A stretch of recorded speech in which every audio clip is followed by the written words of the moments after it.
today to stay in the mix for that ACC championship. Yeah, they do, Kels, and Danny Longman will put toe to leather, and we're underway. In a critical early season game between two teams, as we mentioned, coming off their first losses of the year. Can't afford to pick up a second loss when you saw the ledger and how competitive this conference is and promises to be throughout the rest of the season. Our first opportunity to see Kenny Pickett. Mark, you and I have called a couple of their games already, and his completion percentage at 63% probably would be much higher if he got some help from his receivers from time to time. Yeah, you're right. No, he does have good receivers, but they have had the case of the dropsies over the past 2 years. They had the most drops in all of college football last year, 16 drop passes so far this year. That's on 12% of the passes the wide receivers drop the ball. Let's hope they are sure-handed today. The give to Vincent Davis along the left side. Good pickup on first down. Give him about 6. Yeah, Vincent Davis is a guy that they want to get the ball to early. This is a Mark Whipple offense. He's known to pass the ball, but he has dedicated himself to calling run plays. Good pickup on that first down. Pitt looking to go quickly as well. BC brings a little bit of pressure. Pickett down the left side. Connects with his receiver at about the 44-yard line. That's Taysir Mack. Taysir Mack is a guy that they really need to get going. He had a big week last week after a slow start, 6 catches for 76 yards. And he is a guy who's coming off a season that he performed very well, just did not start the way he wanted to. Davis out of the backfield, quickly Pitt on first down. And another good pickup on first down. Well, you see the pace of play that Mark Whipple's offense is playing right now. They're not huddling. They're getting to line of scrimmage. This is a little bit different. They did this a lot last year, but we're slower in their pace so far this year. It's been effective on this opening drive. A fumble on the connection, and Pickett was able to fall on it. So it remains Pitt ball, the only thing that's slowing them down right now. Ball snapped a little bit high, but that's just a quarterback running back exchange. The running back needs to clamp down as hard as he can, and it's up to the quarterback to pull. But it's brought up at 3rd and 8. Boston College defense, pass rush is much improved. They bring pressure. Pickett over the middle, hits his receiver dropped it. That's an opportunity right there. Jordan Addison couldn't squeeze it, and it'll bring up 4th down. Well, Chris, you almost don't want to talk about the drops early in the matchup because every time you do, they drop a pass, unfortunately. Really good route, good job finding the open space, ball out in front of them. That's a ball you have to run through. Anytime you get the ball thrown to you over the middle, run through the catch. Pick up that first down, but good stop by Boston College. Now let's see if Pitt can pin him inside the 10.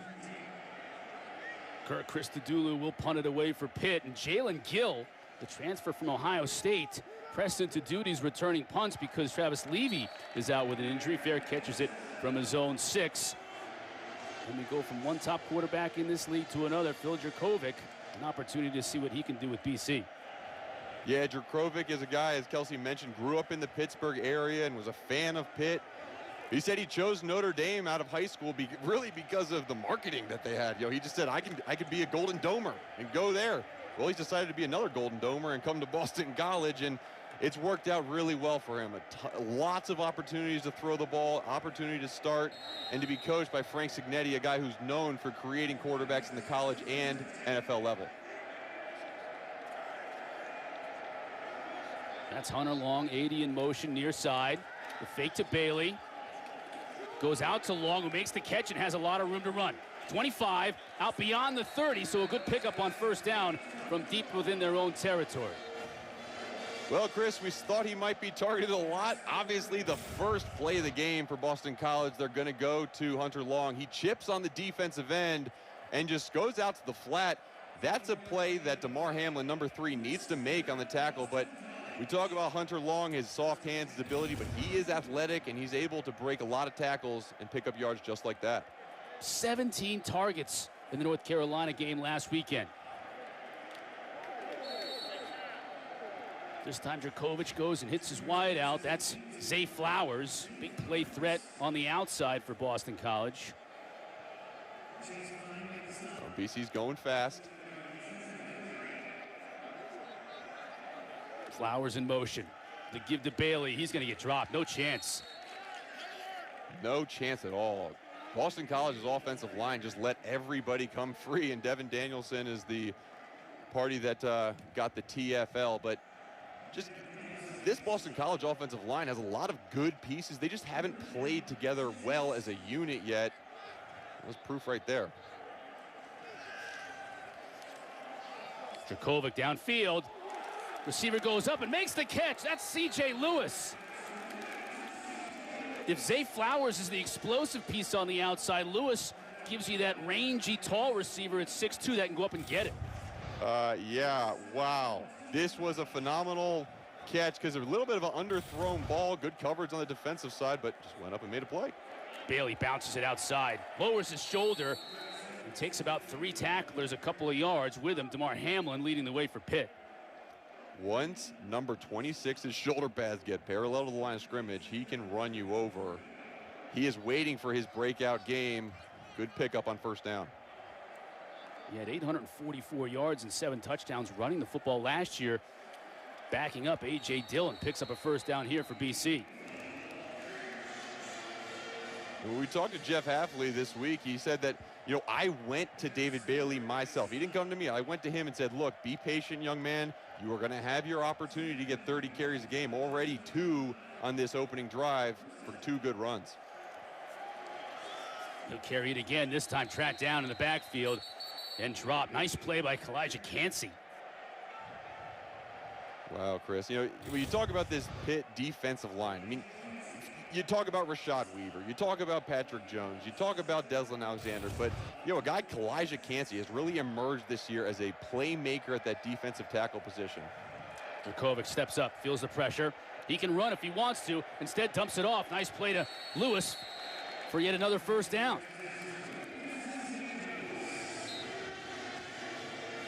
It's interesting, Chris. Both these offenses are running fast-paced. The line of scrimmage, BC huddles on 88% of their plays, but not on this opening drive. Opting to go fast. Bailey again into the teeth of that Pitt defense. Picks up a couple before Servassier Dennis and company bring him down.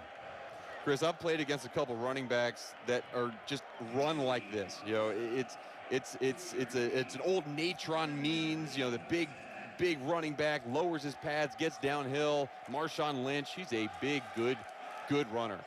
Just riding Bailey right now. A couple of yards. Ball comes free. And I think the officials are going to rule it a fumble. Servassier Dennis came out of the pack with it, and it is Pitt ball. The ruling on the field. The ball carrier, the football recovered by the defense. First down. Let's take another look to see if we can see where this ball comes out, Mark. Yeah. Good hit right at the line of scrimmage by Chase Pine. And you see the ball roll out. In consultation with Mark McEnany, our replay official. Let's take another look at it, Mark. Yeah, you see the knee of the ball carrier. It looks like it hits the ground. The question is, does he still have possession before Chase Pine rips the ball out? This is going to be a very, very close decision for these officials. Let's see if you can see the ball, because I don't think you could see the ball in the last one. You can make the assumption based on the ripping motion, but the first time you see the ball is when it's free. Yeah, you're right. Actually, Chase Pine was around the legs. Servassier Dennis is the guy who was ripping the football, and the rip comes, but is the knee down? And I think you're going to have to piece together 2 pieces of film to really dictate the ruling on the field.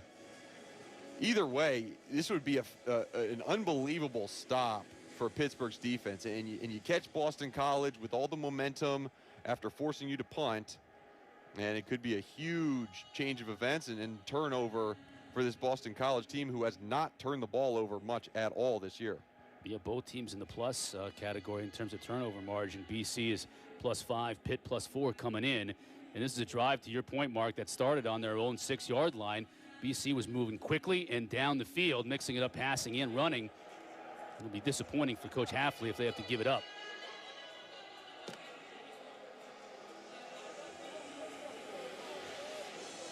Yeah, and right now, if I'm defensive coordinator Tem Lukabu, I need to get with my defense, say, look, assume you're going back onto the field, assume that it's a fumble, assume that it's Pitt's football, and we need to do the same things we did last drive.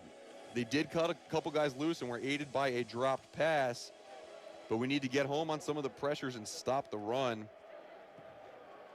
The officials really taking a long time to look at this one. They started looking at it when we were in the break, and we've been out now a couple of minutes and still giving it a good look. There's Coach Hafley on the left, first year at BC. Coach Narduzzi on the other sideline, 6th season in Pittsburgh. See, Coach Narduzzi has decided to go with the face shield this week. He was a mask guy first couple weeks. Yeah. Feels like he can communicate better. Chris, what would you be? Would you do face shield? Would you do mask? I'd do the whole welding mask, so nobody could yes. see my facial expression, so I could just be left alone. Amazing. Of course, I couldn't see anything After further either. review, determined the ball carrier's left knee was down prior to the ball coming out.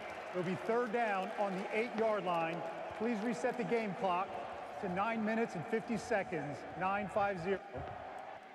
Big call early in this game, keeping the ball with Boston College. And Jurkovec with an opportunity here to convert on 3rd down.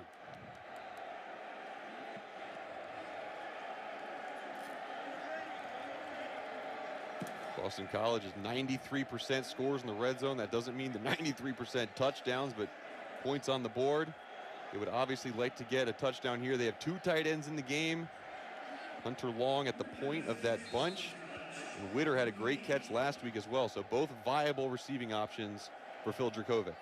And Pat Garwo in the backfield. They bring Flowers in motion. Jurkovec now scrambling. Pointing to the end zone. Goes to the back of the end zone. And a dangerous pass late and over the middle, but it falls incomplete. And BC will have an opportunity to put points on the board through the kicking game. Wow, well, Phil Jurkovec got away with a couple of those last week as well and scrambled out to his right, trying to extend the play. You know that Frank Signetti, the old quarterback coach, will tell him 10,000 times out of 10,000, do not throw the ball over the middle late, especially when we're in scoring distance. Aaron Boumeri for the 3. And he connects. So Boston College. Season when they were the #1 defense in the country, and really the idea is to look, let's revitalize this defense. Let's get points scoring by the opponents lowered, and so far it has worked for this Boston College defense. Longman kicks it out of the back of the end zone. Pitt will take it on their own 25, and Jeff Hafley hiring assistants that he was very familiar with, whether it was on the offensive side, Frank Signetti, or certainly, as you can see right there, Tem Lukabu, his defensive coordinator, one of the rising stars in the coaching ranks in college football. Kelsey Riggs has more on BC's defensive coordinator. Well, yeah, I mean, really their defensive coordinator and their offensive coordinator, Chris. I thought it was really interesting talking to them, saying that they came here partly because of Coach Hafley, the family atmosphere that he instills, and then also wanting to get back to college football. Pickett chased out of the pocket, throws on the run nicely. Hits his receiver. That's Mack inside the 50, inside BC territory. Both these quarterbacks are so good on the run, Mark. Yeah, no, they really are. And I talked about him, I kind of related him to Russell Wilson. Obviously, you got to prove yourself to be as good as Russell is, who's probably the best quarterback in National Football League right now. But you see the mobility and the ability to find receivers downfield. Fantastic for Kenny Pickett on that throw. That time just a little bit low. Tried to get it to Daniel Moraga. Tight end spot, really the only spot in this receiving core that's a little banged up right now. The whole receiving core has been banged up all year. This is as healthy as they've been, according to Mark Whipple, their OC. But they are without Lucas Krull, who was a tight end that came in this year that they were expecting big things from, and he's just been banged up all year. BC showing pressure. Davis tried to get into the teeth of that Boston College defense, but pressure was able to wrap around and bring him down. Sheeta Salah on the tackle. Yeah, and expect to see a lot of that on that 2nd and long, 1st and long, where you get Mike Palmer, the safety, coming down in the box. He's a really good box player, good tackler. And on this 3rd and 8, you got to look to try to find. Taysir Mack has been good early, but Jordan Addison is yet to catch a ball, and he's number 3, lined up in the slot to the top of your screen. He is their go-to target in this situation. Pickett on the option. Davis strung out, nowhere to go. Brandon Barlow read it perfectly and brought him down for a loss. Brandon Barlow is playing the best football of his career this year. He's a fifth-year senior out of New York, and he really hasn't had a ton of opportunity, except this year he has showed this coaching staff and Tem Lukabu that he can really play well, and good job on that quarterback read, slow playing it and then making the tackle, forcing another punt by this Pittsburgh team. Jalen Gill standing with his heels on his own 10. Kirk Christodoulou will go for the coffin corner. Now we've got movement. Both sides of the line. Pitt move. Let's see if the officials feel like they were drawn off. And if Boston College did jump, that's an extra 5 yards, and there's a potential to go for it on 4th and 3 rather than 4th and 8 in this part of the field. Offside defense, number 7, entering the neutral zone. That's Tate Haynes, guilty of the penalty, and now it looks like BC's defense is going to have to go back out there on the field. And to your point, Mark, this is kind of no man's land. Whip and Narduzzi may decide to go for it here. Yeah, I think they should. I think it's a good call. You got a big, strong quarterback, and you got a bunch of guys on the perimeter that can have crossing action and motion. Let's see if Tem Lukabu calls a blitz, a pressure here to try to get the ball out of Kenny Pickett's hands fast. 4th down and 3 for the Panthers.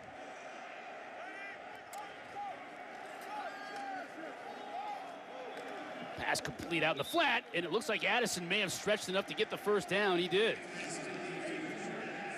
Great play call by Mark Whipple into the boundary. You have a combination route, a little pick route. You see Taysir Mack go up the field, and Jordan Addison pivots back out towards the sideline. And it's really just, it's almost like a pick on Josh DeBerry, the defensive back. Good play call to pick up that first down.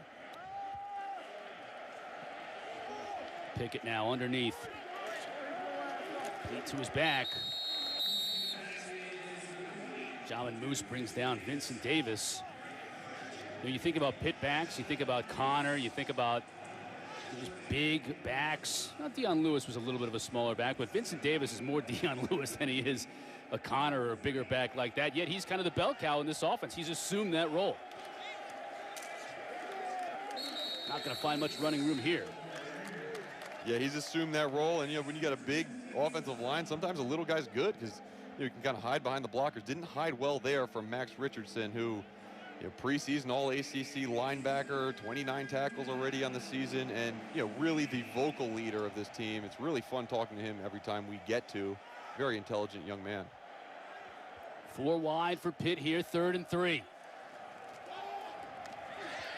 Pass complete. And that'll be enough for a first down. Addison on the receiving end. Yeah, good tackle by Josh DeBerry. He's only a true sophomore. But he's had a really good year so far. A couple forced fumble, a couple pass breakups.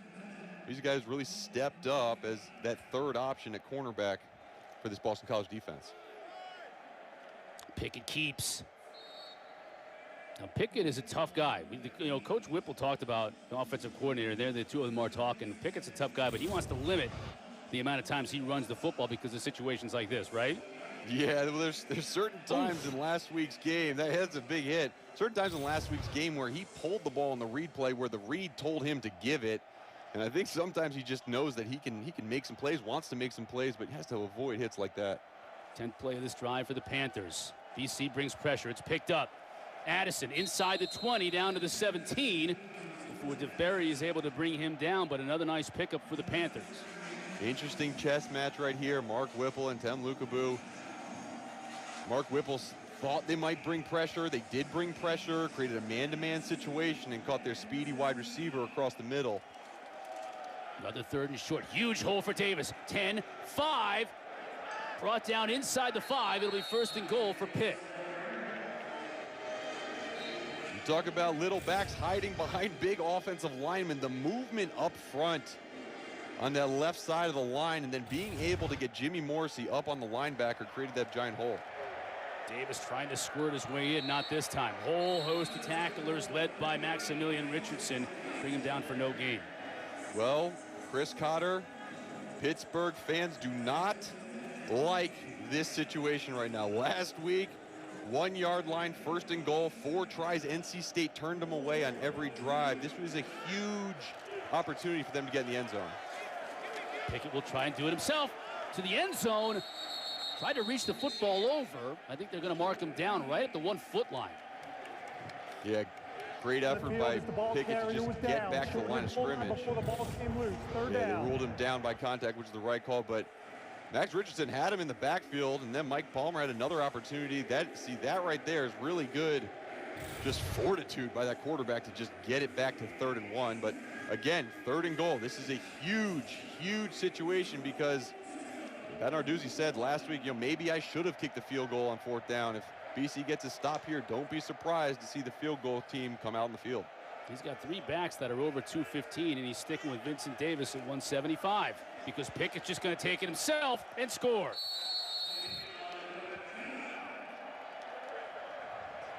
Kenny Pickett just decided to keep it himself, and it's funny. Mark Whipple has said that he likes to stay away from the quarterback sneak. He's had a quarterback before get his ankle rolled up on and get hurt, but he said Kenny Pickett's really good at it, so might as well just let him do it, and paid off from the 1 yard line. That's a really good drive by Pitt, responding to the field goal that Boston College kicked. Good offensive production and way to run the ball. They stuck to the run game, and it got them down the field.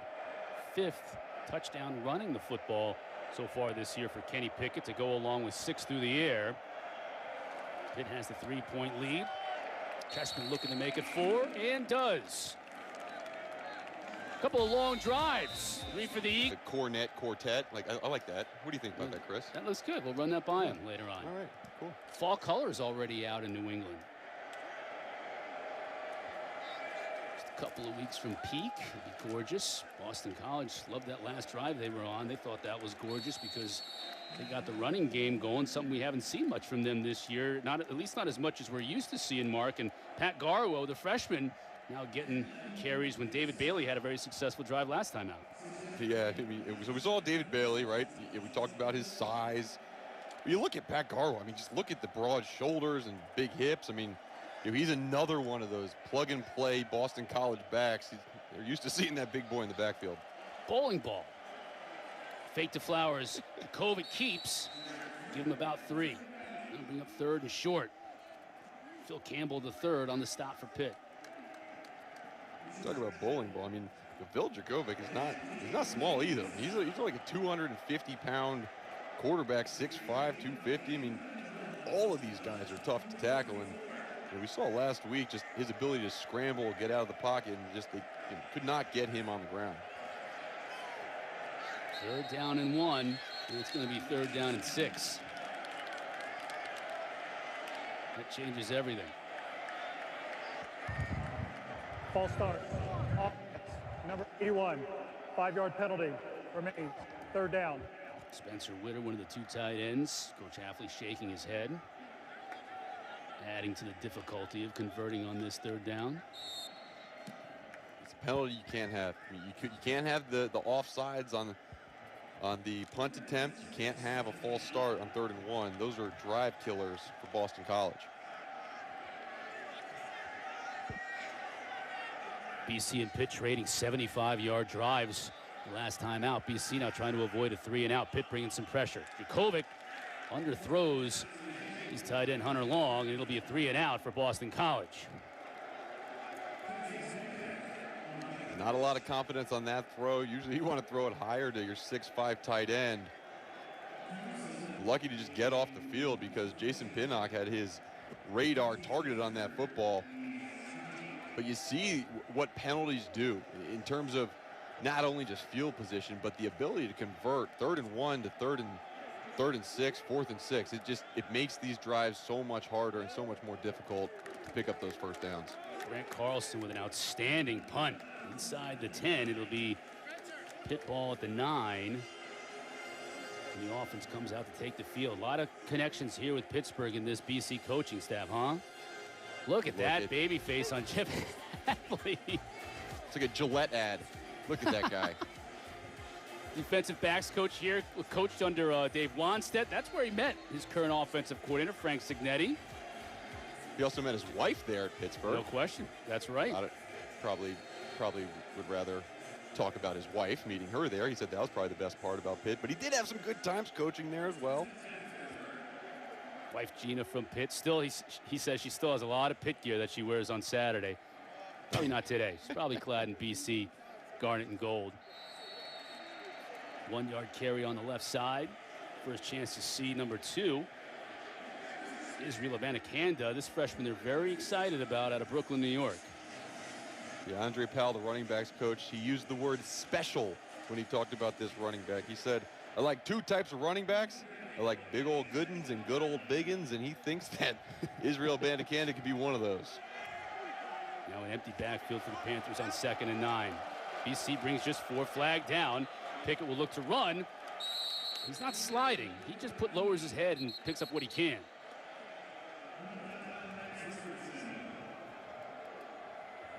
We'll check the call with our referee today, Dwayne Height. Chris, can you read lips? It sounded like a legal motion on the offense. We'll repeat 2nd down. I can make that part out. Yeah, that was good. And it negates a 9-yard gain for Pitt. And now it's 2nd down and long, and they are going back even deeper under the shadow of their own goalpost. Final minute of this first quarter.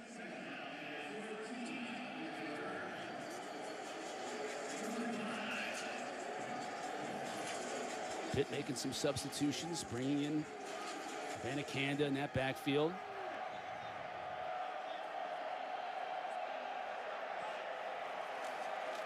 He stays in the block to pick up the blitz. Pickett now scrambling. Another flag down. Hits his receiver nicely. Yeah, and that flag did a nice job coming back. Yeah, that flag's in the area of holding too. And also, if Pickett did not get outside the pocket, and that's intentional grounding in the end zone, that would be a safety. Yeah, if it was a holding in the end zone too, so I guess they're feeling that this is going to be a hold outside of the end zone. Taking a look at where this took place. A hold in the end zone's a safety. Looks like the right tackle, 57. I mean, if that's the hold. It's in the middle. It was on Abanikanda. Yeah. He pulled down the defender. Good initial block, but anytime you grab a guy and pull him to the ground, just outside the end zone, got very lucky. Yeah, that was close to being 2 points. And really, that didn't hurt. The penalty didn't hurt him much. 2nd and 16, 2nd and 14, not a huge deal just because they are backed up so much. Now they give to Abanikanda. Picks up. You all right? Hey, that's from another A-lister. Jordan is an A-lister in studio, clearly, and now he's passing it off to you. That is right, Mark. You are. What did you do this weekend where you were on Good Morning America? Yeah, was featured. I through my story at Boston College and beating cancer, they highlighted it on Thriver Thursday this past week on GMA with Robin Roberts. And actually, I might have been the title page, but my 2-year-old son, Boston, he was definitely the A-lister in that program for sure.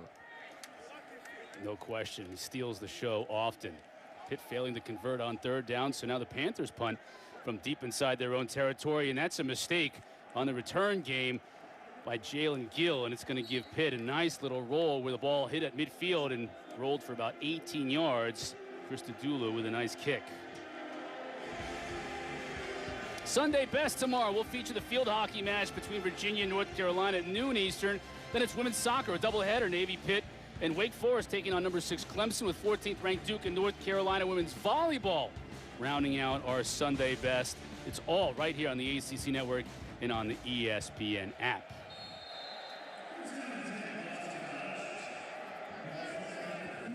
Three and out last time for Phil Jurkovec in Boston College.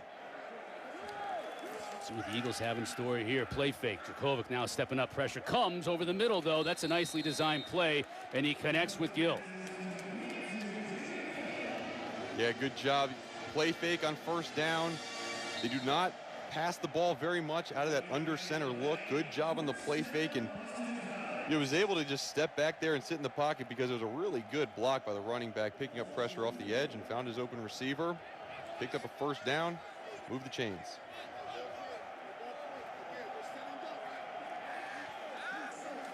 Pressure up the middle, picked up. Now Jurkovec fakes. He's got a... The pressure was coming hard on that backside. John Morgan was breathing down his neck. He just had to throw it away. There is no foul for intentional grounding. There was a receiver in the area. Second down. Well, Phil Jurkovec was looking for his big tight end towards the left side of your screen. He had one-on-one with Jason Pinnock, but Pinnock had really good coverage. You kind of heard some chirping from the sidelines that he's a sitting duck. Go get him, go get him. Well, good job by Pinnock covering that all-world tight end. Second down and 10 now for BC. David Bailey splits out on the top of your screen, tailback. Panthers bring just 4. Jurkovec over the top. That one was up for grabs and falls incomplete. Nice job actually that time by Spencer Witter just to knock the ball away and prevent an interception. Yeah, really slow developing play in an empty formation. It's not really what you want to do versus a pass rush like Pitt, but offensive line for Boston College picked it up well, and you mentioned it. Marquez Williams had a chance to pick that off, but Spencer Witter probably should have picked it off. Yeah, Spencer Witter did his best impression of Marquez Williams and knocked the ball away. Now it's 3rd and 10. Bailey stays in the backfield. Jurkovec hits his receiver this time, and that's going to be enough for a first down. That's Jalen Gill again. He's got an interesting story. The transfer from Ohio State, one of the top 30 recruits in the country a couple of years ago, was recruited by Urban Meyer to play that Curtis Samuel role, that sort of H-back, running back, receiver combo. Jeff Demps, when Urban Meyer was at Florida, and just didn't get the playing time, decided in the offseason to transfer and had several options, chose Boston College, and he's contributing big time.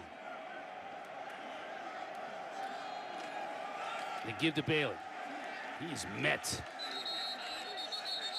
Savassier Dennis there to bring him down, and a couple of other Pitt Panthers. Eric Halliday on the tackle too. Savassier Dennis, he doesn't just have a fantastic name. He has been playing some fantastic football as of late. See how he just shoots through the line of scrimmage. Read the play, great tackle for loss. Loss of a yard. Jurkovec under center. Fakes to Bailey, now steps up. Goes downfield, has a man wide open. That's Zay Flowers. He'll score. Zay all day. This Zay Flowers for Boston College has been playing really, really good football. Number 3 in the ACC, entering today in yards per game with 81. He has absolutely lit up the scoreboards. Good double move against a single high safety, and a beautifully placed ball by Phil Jurkovec. That ball just landed right in the breadbasket. That's payday for number 4. 44 yards on the pitch and catch.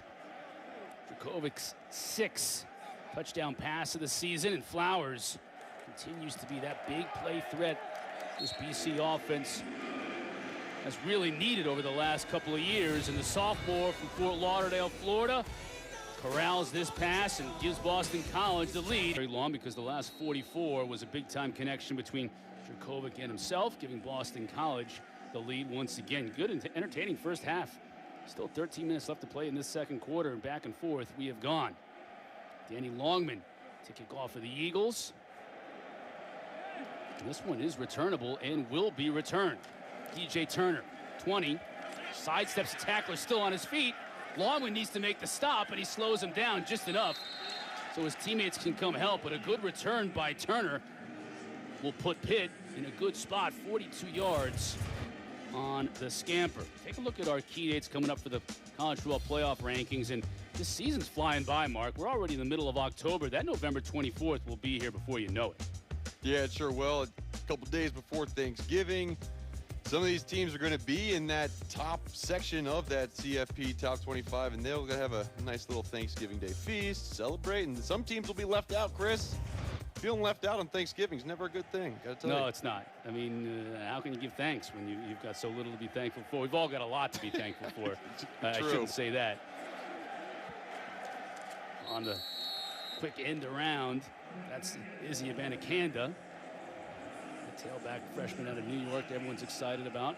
We'll see a lot tonight as far as how the top of the ACC is going to shape out, and a couple of teams, at least if the first 5 weeks of the season is any indication. Miami and Clemson, both of them even the loser promises to probably be in the mix for the ACC championship game come the end of the year, the way they've played so far this year.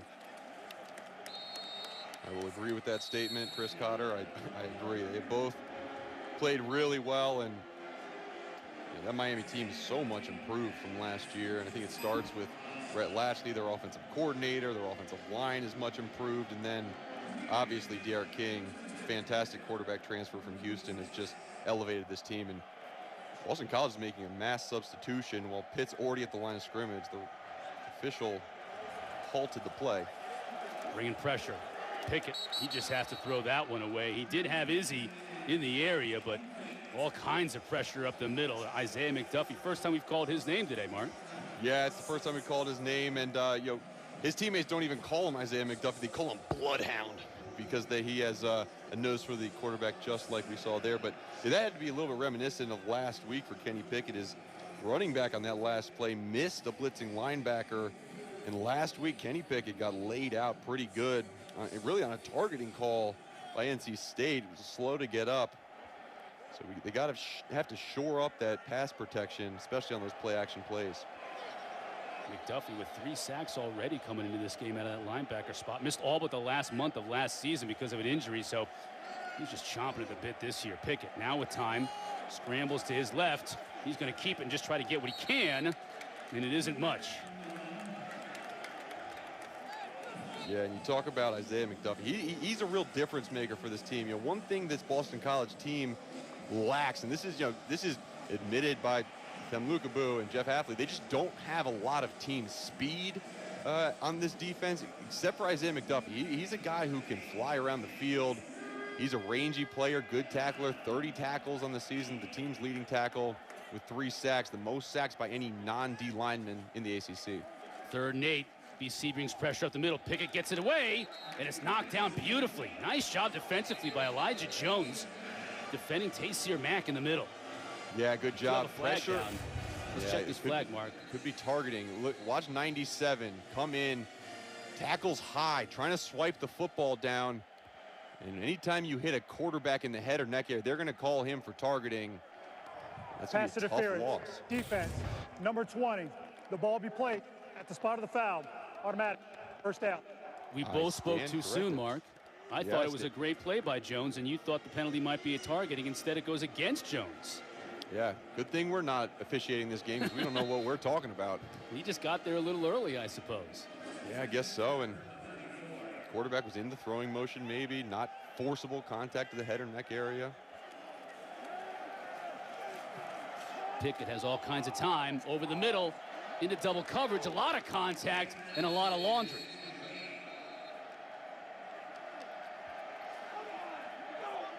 Pre-snap flag on the field, area of line of scrimmage. Could either mean offside or free play. Defense, number 11. That penalty is declined. Pass interference. Defense, number 8. Penalty, first down. This time it was John and Moose from the safety spot guilty of the pass interference. Yep, back-to-back pass interference calls. And to me, that's not pass interference. Your feet get tied up with the wide receiver. You're looking at the football. I think the official saw the wide receiver go down, but there was no intention of restricting movement. Just feet got caught up. Either way, gives Pitt another shot, first down. Addison on the jet sweep. Good pursuit by Boston College. Picks up 4. Whole host of tacklers, including Elijah Jones, Josh DeBerry. Look for someone from the boundary motioning out to the field. Not going to run a play with 3 receivers in the boundary, or they do. Quick pass. Trying to get it to Izzy. They do. 10-5. The running back from Brooklyn scores. Well, Pittsburgh lined up fast in a formation they call formation into the boundary, FIB, whatever you want to call it, short side of the field. And Boston College hadn't adjusted. Boston College plays with 2 linebackers and a nickel back, and it looks as like Isaiah McDuffie was motioning over to try to cover the running back. He got his eyes out of place and wasn't able to get out there. So really good play call by Mark Whipple, going fast, catching Boston College off guard, getting in for a touchdown. First touchdown reception of Abanacanda's career. Does have one running the football earlier this season. And Pitt regains the lead.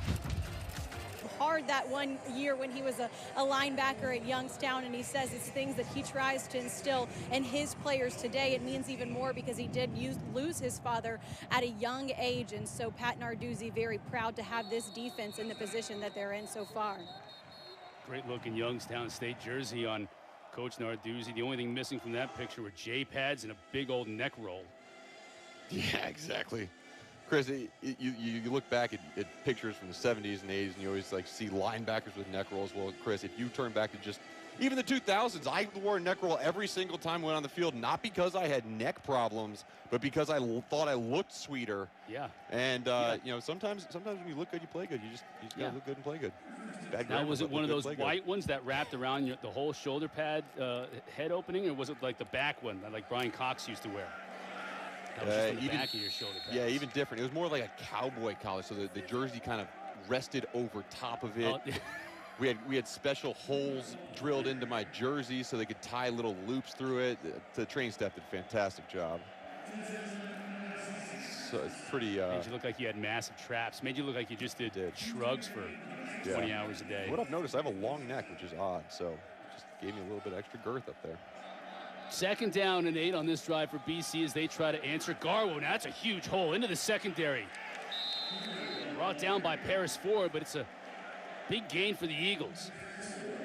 Yeah, big gain. And Chris, in the break, we talked about the fact that Boston College and Pitt both almost abandoned the run throughout this 2nd quarter, but getting back to it there, good job by Garwo. And he seems just a little bit more explosive through the line of scrimmage than David Bailey. And Garwo is known as a guy who can get out in the flat and catch some balls. He's been productive on the ground today. Just shy of the 1st down, so double tights now for the Eagles. Garwo will try and pick it up, and he does.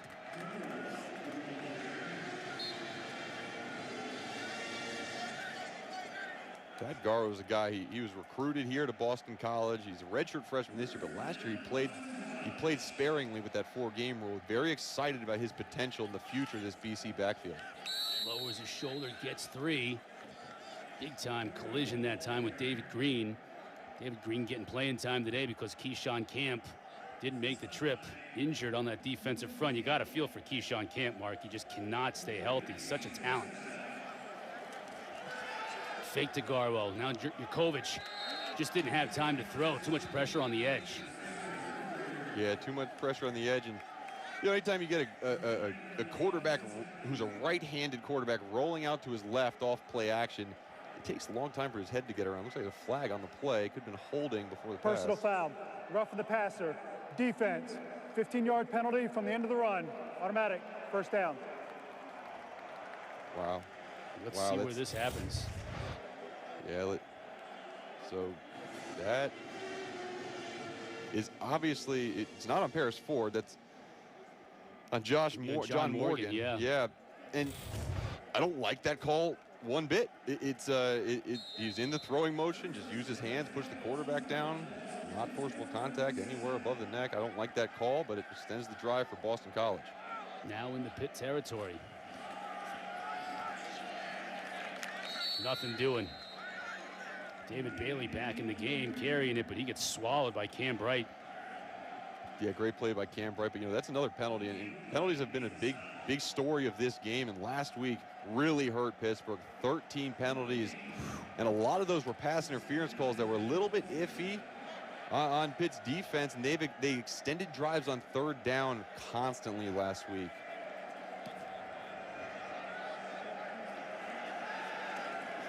Jurkovec to pass. Trying to find Bailey out of the backfield, and does. Bailey's trying to stay on his feet, just brought down by Chase Pine, where Bailey would have been gone. Oh, this is a really cool play call by Frank Signetti. We ran this when I was with the New York Giants. The running back comes out of the backfield and runs a vertical route. Very difficult for linebackers to pick him up out of the backfield. Interesting. Frank Signetti, who was a coach at the Giants while I was there, pulls that one back out. Successful play for Phil Jurkovec. So another extended drive in this game. Both these teams have been driving the football seemingly the length of the field. Garwo bounces off a tackler, give him 2. Pine was there from his middle linebacker spot to bring the young redshirt freshman down. Yeah, it's interesting. This drive is a lot of, first down runs, second down play action. You get to 3rd and short, and you pick up the yardage on the ground. And that's really good in terms of staying with the sticks as Boston College. And you need to win 2nd down. This is a big down for Pitt's defense. Limit it to 3rd and 9. Hold them to a field goal. Jurkovec to throw. The end zone with Zay Flowers again, and he couldn't hang on. He got behind the defense again. Last time he caught it for a 44-yard strike. This time, Mark, he just couldn't squeeze it. No, oh my goodness, and he is wide open. You see Paris Ford in the middle of the field with his arm stretched out, like, who was supposed to cover that guy? Look, he's talking to his defenders already, and then the drop by Zay Flowers, and Zay Flowers gets up, and Paris Ford decides to turn his attention to Zay Flowers, and talks a little trash to him, said, you didn't catch it, you can't catch it against me, but Zay Flowers needs to hold on to that, especially if Boston College wants to continue in this ACC championship race. Now Flowers split wide at the bottom of your screen, double tights, stacked at the line of scrimmage. Pitt with a delayed blitz. They're after Jurkovec. He's running inside the 20 to the 10, takes a big hit inside the 10. And Phil Jurkovec hung on to the football, and it's a big play and a first down for BC. He got rocked. He got rocked, but he does some rocking himself. And 6'5", 250 pounds. He has been related to Ben Roethlisberger. And when we talked to Frank Signetti, he said, I don't dispute that comparison. Similar type guy. Even though you wrapped around his legs and you hit it from up top, he bounces right back up. And see if they hand the ball to Garwo here. 1st and goal, the fake to Garwo. To his tight end, long.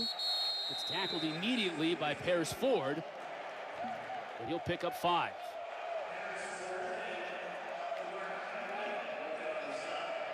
10th play of this drive. Another double-digit play drive from both of these teams. They're coming one after another.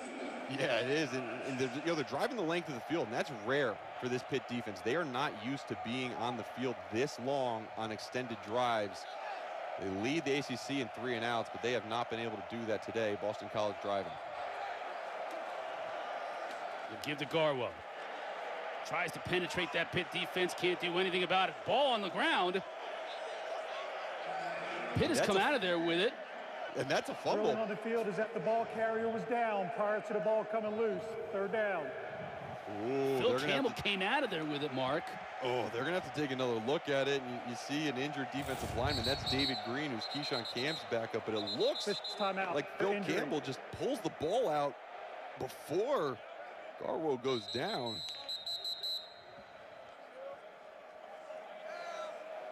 That ball's out. Rolling that ball on the field is out. The carrot was down prior to the ball coming loose. The previous play is under. As the Pitt staff takes a look at David Green, and you mentioned it with Keyshawn Camp not here. David Green, his backup. 5:25 remaining here in the first half in Chestnut Hill. This fumble being reviewed by the replay official. It was ruled that the runner, Pat Garwo, was down before the ball came out. And right now, Mark McEnany, the replay official, is keeping a close eye on it. The ruling on the field stands. 3rd down. Stands, so just not enough evidence, Mark, to conclusively say that the ball was stripped before Garwo was down. Yeah, I'd say this. 2 fantastic jobs on those 2 replays we've had by this Pittsburgh defense, stripping at the ball, trying to get it out. I watched practice before, and Randy Bates, the defensive coordinator, runs around the field with a bullhorn yelling, get the ball out. And it's obviously set in because this Pitt defense is ripping it away. Boston College got lucky on there that there wasn't a camera angle to show that knee being down or not. But either way, this is 3rd and goal. 11 play, 73-yard drive. See if they can cap it off with a touchdown. Garwo puts his head down, can't get in. Phil Campbell again there on the stop, along with Servassier Dennis. Boston College now on 4th down. Are they going to try and go quickly? Ball will be placed down at the 2. Look for Hunter Long, number 80. Oh, wow. Jurkovec is going to try and keep it himself, but he falls into the end zone, and he scores. Oh, my goodness. I do not know the last time I've seen a quarterback sneak from the 2-yard line. Look at the push by the offensive line. Pitt wasn't expecting it either. Let's see if an elbow goes down as Jurkovec is trying to extend the ball. You see Desmond Alexander trying to pull him back off the pile. Looks like he reaches that ball out for a touchdown. Jeff Apley's liking it. Wow, Chris. Wow, what a call.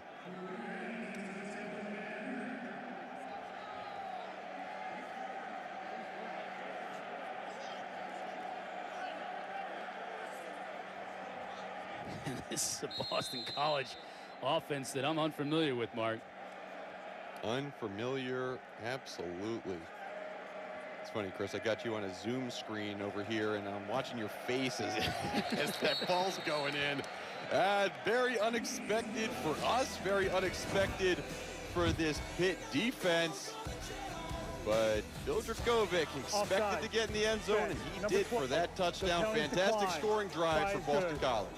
Back and forth we go. BC, now they've been the beneficiary of 2 replays on fumbles that have gone their way, and they've taken the lead. Here's Turner. He'll get out to just about the 26-yard line, and that's where Pitt will take over. Next Saturday, the huddle. I mentioned Jordan Cornette, he and the crew, Eric McLean, E.J. Manuel, Mark Rick. Get you ready for ACC football, previewing the slate of games, keeping you up to date on all things ACC. It begins 10 a.m. Eastern, right here on the ACC network and on the ESPN app. Jurkovec keeping it himself. That's 3 touchdowns on the year on the ground for him. Both these quarterbacks are willing to put their shoulder down and gain an extra yard or 2 and get into the end zone. Jacques Louis on the end around. Not too much there. Isaiah McDuffie tracking him down. Yeah, you talk about Isaiah McDuffie and his ability to run sideline to sideline. I've been impressed with Boston College. Anytime the ball's gotten on the perimeter, they've set an edge and have been able to get guys from inside out. Really limited those extra yards for this Pitt offense. Pressure on the outside. Chasing Pickett out of the pocket. Now he's on the run. Downfield. Can't connect. Tried to get it to Jacques Louis again. Nice coverage on the play by Brandon Sebastian. Yeah, good job by Brandon Sebastian. He's come into his own. He's a very physical cornerback. Tends to get beat deep, but they've gotten with him and worked with him and kept the ball in front of him. When he does that, he can break on the ball, make some really good plays, and brings up a 3rd down. And Kenny Pickett, he is a very accurate passer, especially on 3rd down. I look for Boston College to slough off a little bit. They'll walk the linebackers up in the line of scrimmage, but look for them to drop out. They bring a 5th. Pickett runs into his own man, still alive. Little flip pass out, and he completes it. Jared Wayne, the Canadian, makes the grab, but Mike Palmer was right there to bring him down, and it'll bring up 4th down. But bad news for BC is that Palmer's down. Oh, yeah, and Palmer came in and hit him kind of with the side of his head. Number 4, the penalties decline. Result of the play, 1st down. And they were able to pick up a 1st down on this play. Timeout. Yeah, he got the... So they can decline the penalty, and Palmer... His head's twisted around, and you hope in this situation it's just a stinger. You can kind of see his mouth moving, talking to the trainers. Very, very scary as you saw his arm kind of go limp as it was wrapped around the leg of the defender. They're going to try to roll him over and stabilize his neck, but... He's moving his head. That's at least a good sign, even though the trainers may be telling him not to do that. Coach Hafley concerned. This is a position where Deion Jones, the transfer from Maryland, graduate transfer, was the starter. Palmer, who's seen a lot of playing time over the last couple of years, also a graduate student, got the starting nod today. They would have to go with Jalen Williams, freshman, backing up awesome. Palmer at that safety spot. Yeah, it's awesome to see him get up and walk off the field. And yeah, but you talk about Kenny Pickett's ability to escape that pressure. He had a free blitzer, got out, and just a little flick pass, and his coordinator Mark Whipple has so much confidence in him. He's not even going to correct the flip pass. I mean, just go make a play, and really good play by Kenny Pickett to pick up the first down. There's Coach Whipple, offensive coordinator of this Pitt team. They were able to pick up the first down. It wasn't offside on Boston College. Pitt declined it, took the play, and they'll scrimmage from their own 40. Pickett has time. Defended nicely. Jason Maitre, that nickelback, preventing the completion. Gotta say, I've been impressed with Boston College's corners and safeties so far this year, and it seemed like last year, as you watched Boston College play, pretty much anybody can complete anything on them. And this year has been much different, and that's a lot of Tim Lukabu's coaching and Jeff Hafley's experience as that cornerbacks and defensive backs coach. Man, Pickett is elusive. Not once, but twice. Still on his feet. Oh, and he gets rocked. And the flags come down. Oh, now we and may have you a got fight. a fight coming. Jimmy Morrissey came off the bench. The ref's down on the field. Wow. Assistant coaches trying to keep the peace down there near the Pitt Panthers sideline. That was a pickup of 2 yards, and Pickett avoided a sack 3 or 4 times on that scramble before he got knocked out of bounds. And Hoy, and there he is, he's talking. Yeah. Wow, I mean, escapability. Dewberry missed him once, and then again, look at Dewberry chasing him down and misses him a second time. Clean off the backside and just able to escape. And that is not up in the head of the neck area, but the quarterback has given himself up right at that moment he steps out of bounds. His foot hasn't exited the field of play, but he gives himself up as he makes that move to go out of bounds. Not an illegal hit in terms of body area by Isaiah McDuffie. But Kenny Pickett just absolutely exploded after that hit. Now let me say this. That's such a bang play. I mean, McDuffie is pretty much committed to making the tackle by the time that Pickett, to your point, gives himself up. It may be a penalty, but I don't think it's a dirty play. Well, it's not going to be a targeting call, and because he did not lead with his head or the crown of his helmet. He hit him in the midsection. After the play was over, personal foul, late hit, out of bounds, defense number 55. And during the dead ball period, we also had another personal foul on the offense. Those penalties will offset the down counts. So it's as if nothing happened, even though an awful lot happened. Wow. I think interesting. Whoever that penalty was on the offensive side of the ball, if it was Jimmy Morrissey, I know he was on the field, but it could have been Gabe Hoy, number 57, the backup right tackle, who flew off the bench. And I mean, if that's the case, that might be more than just a personal foul. But either way, they nullified it out. Right there. He may have been playing. He was playing, I think, Mark. Yes, yeah, I think you might be right. So that may save him from an ejection. To your point, if he comes off the bench to get involved in a fight on the field, that would be it. He was on the field playing, so.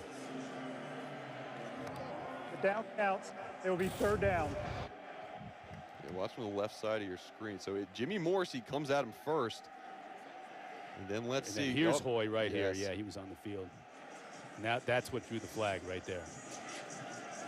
I'll tell you what, good job by the officials and the coaching staffs to break that up. That could have ended ugly, but good job keeping composure. Live to play another down. And after all that, and after all the scrambling Kenny Pickett did, that nullifies it out. And it's a big 3rd and 7 here with 3:41 left to go in this second quarter. As they approach midfield, they want to keep this drive alive and not give it back to BC. A lot of pressure coming from the Eagles. Pickett gets rid of it, and it's incomplete. That may have been tipped at the line of scrimmage. Eagles brought a lot of pressure up the middle. Yeah, tipped at the line of scrimmage, but also Trey Tipton might have slipped on his route. Good coverage on the play. Boston College defensively. And Pitt's offense just has not looked very productive so far in this second quarter. Gotten away completely from the running game. Give credit to Boston College. Jalen Gill now back to receive this Christodoulou kick. Comes up with his 12, fair catch. BC will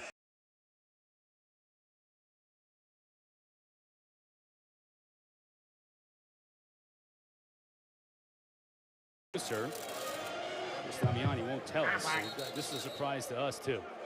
I wanted to cheat and get the answer earlier, but I couldn't do it. This season, Patrick Jones and Rashad Weaver have combined for 7.5 sacks. Who are the two Pittsburgh players who combined for the most in one season? Now I know this one. Yes, I'm glad you do. I think Hugh Green, maybe. I'm old enough to have watched him play. Right, exactly. So you I just don't Green know who Jackson? else it would have been. Yeah, I think that. Yeah, Green and Jackson. That would be my guess, too. 1980, when they had like 1 million sacks. Yeah, what's 75 on the year? Out of control. Bailey trying that left side. Where was his shoulder? Give him 4 yards.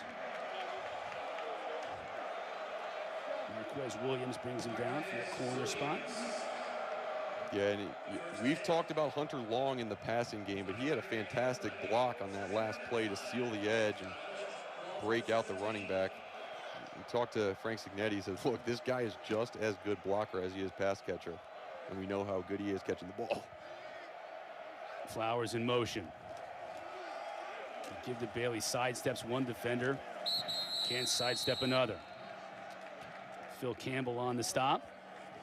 Damar Hamlin, who was banged up a little bit on that last Boston College drive, is back in there for Pitt. That's good. I tell you what. Talking about these tight ends, every time we talk to an offensive coach, Mark, about a tight end, the first thing they say is, I love the way he blocks. Because you can find big receivers that can't block. I think that's the thing in the college game that differs from the NFL game. In the college game, you can't find guys that are that size that can both block and receive, right? Yeah, no, absolutely right. And also willing blockers. When you catch that many balls and you say, look, I'm fine getting my hand in the dirt and blocking, that's a rare character. Now on 3rd down, trying to convert. Long will do just that outside the 30. Keep the chains moving for the Eagles. Oh, and he's coming up limping a little bit. Took a low shot, but this is called a Texas route. You get a guy up the field and then an angle route back inside in the void of the defense. Hamlin went Officials low. timeout for an injured player. Paris Ford went high. He went back down, Mark. Yeah, he went back down, and let's hope his ankle didn't get twisted up amongst the bodies. Anytime you get hit in the shin, it's a painful thing. You get hit with another knee on a shin or something like that. It's painful, but you can kind of walk it off. If it's an ankle or a joint injury, it's more difficult.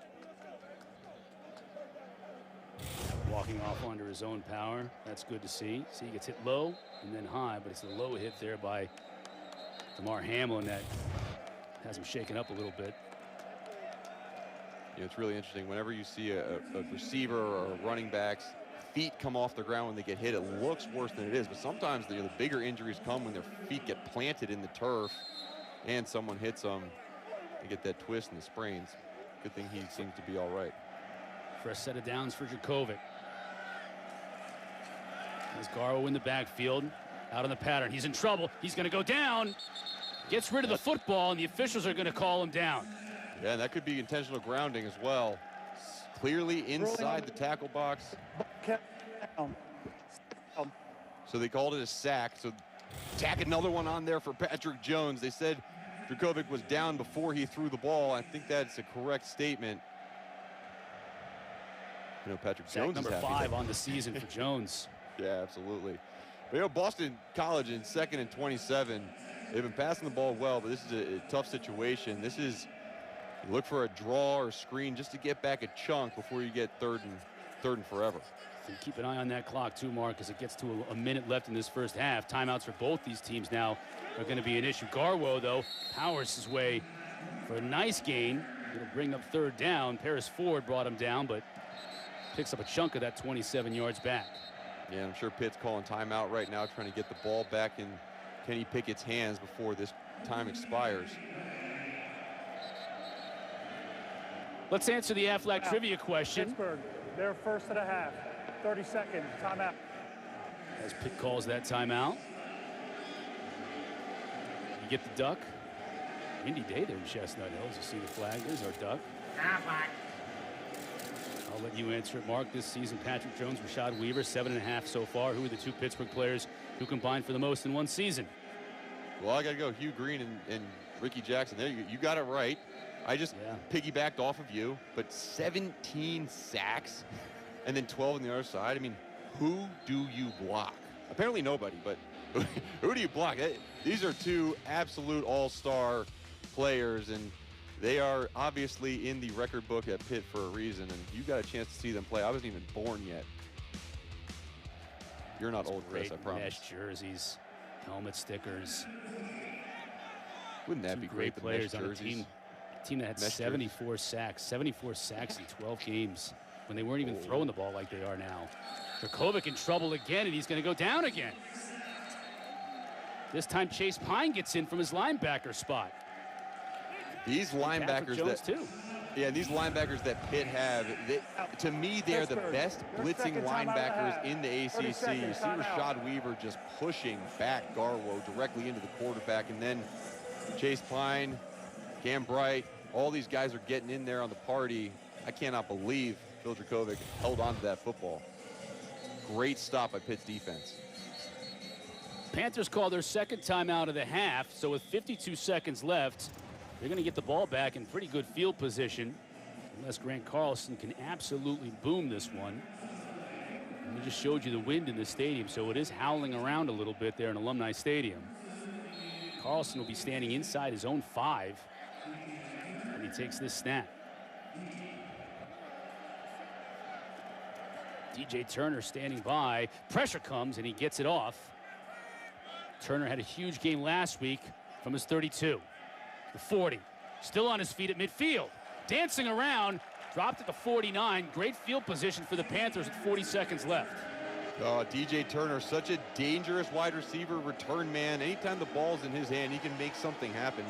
He had a fantastic day last week. He was the highest receiving yardage by a Pitt Panther in 16 years last week, and leads the ACC in receiving yards. I mean, this guy is a guy who transferred in from Maryland and has made a huge difference for this Pittsburgh Panthers offense and special teams.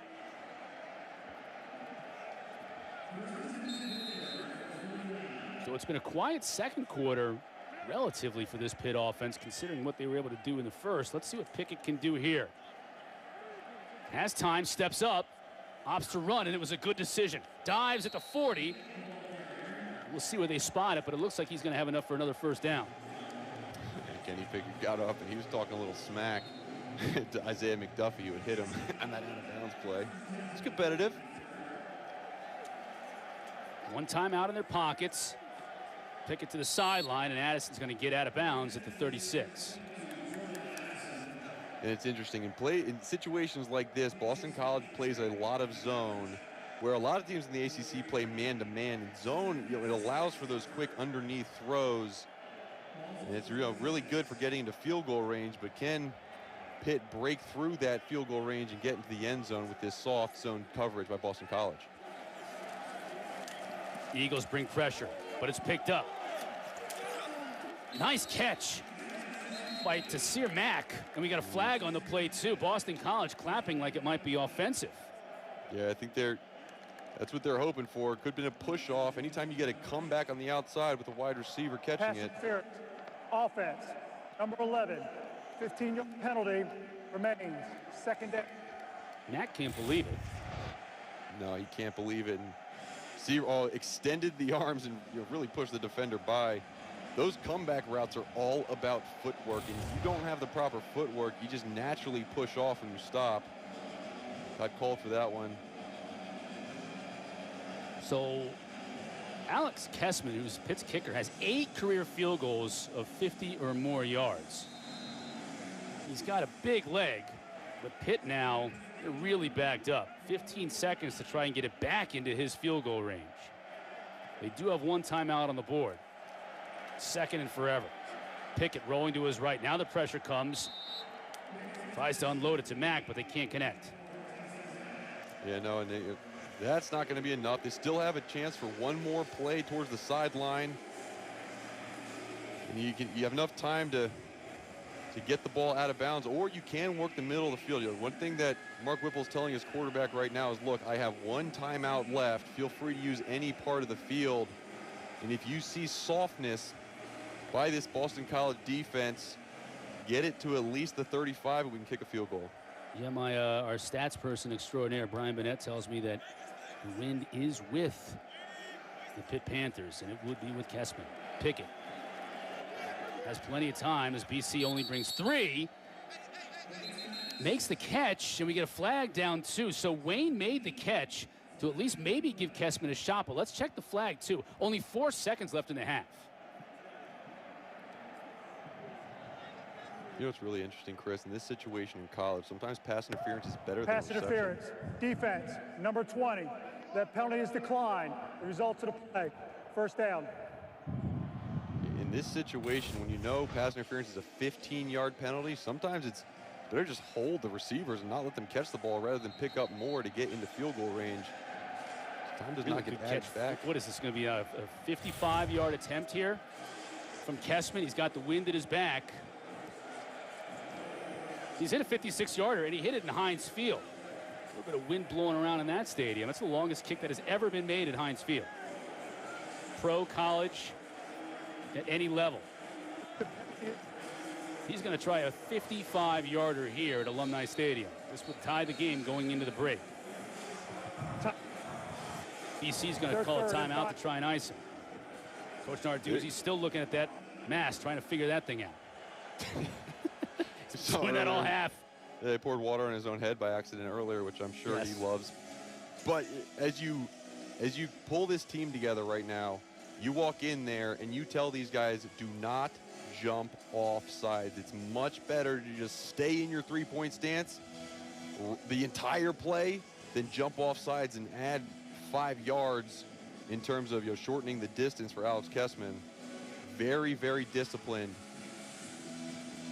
That may have been relayed to this special teams unit because Pitt called that timeout. They called their last timeout. This is a 4-year starter, senior, and Alex Kessman. I don't think Narduzzi's too worried about icing him. There you can see the wind, and it's really windy. I mean, look at the tops of those trees. It's in his favor. A little crosswind, too. Yeah, it's not going to be easy. No, there's like 8 flags on the top of the building, and some are going left, some are going right, some are going straight. That ought to help his confidence. Like when a boxer sees 5 different opponents, hit the one in the middle. Exactly.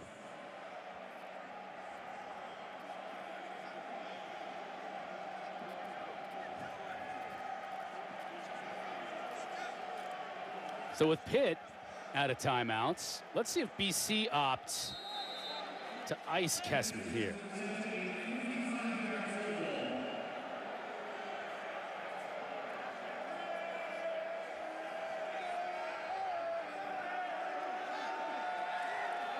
From 55 out, Kessman plenty of leg, but he pushed it to the right.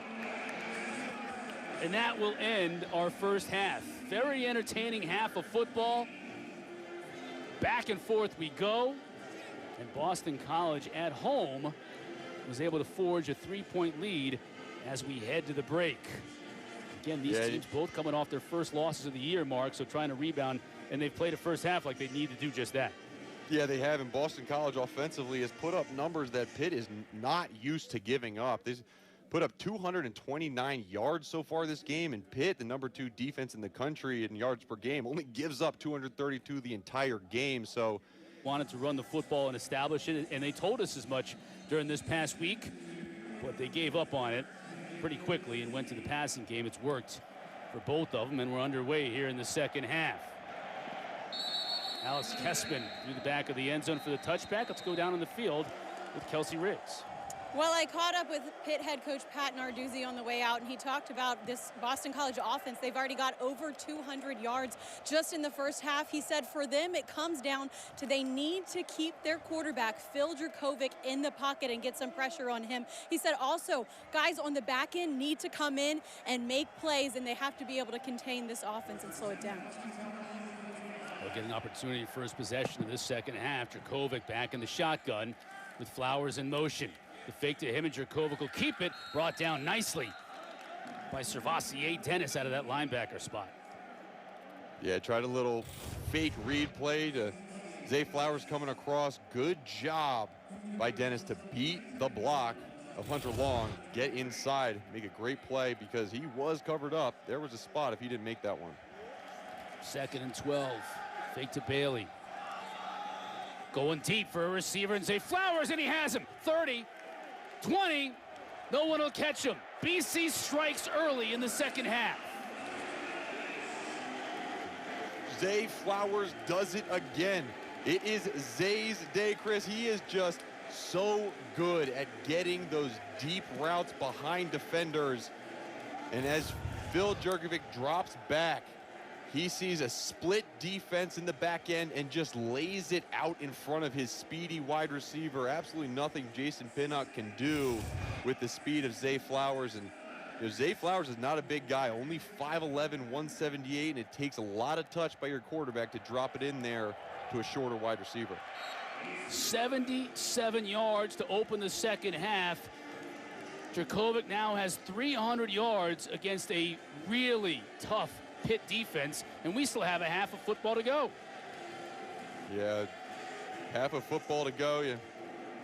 We're used to big play Trey on Virginia Tech. Well, maybe we got big play Zay on Boston College, because he has done nothing but light up these deep ball shots. He doesn't even put his mouth guard in because he knows he's not going to get hit. That's confidence. His teammates like it too.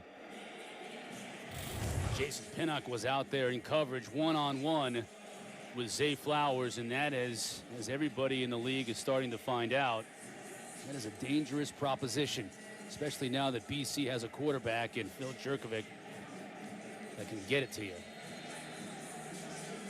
And then you talk about containing this offense. Kelsey talked about it just right out of the half.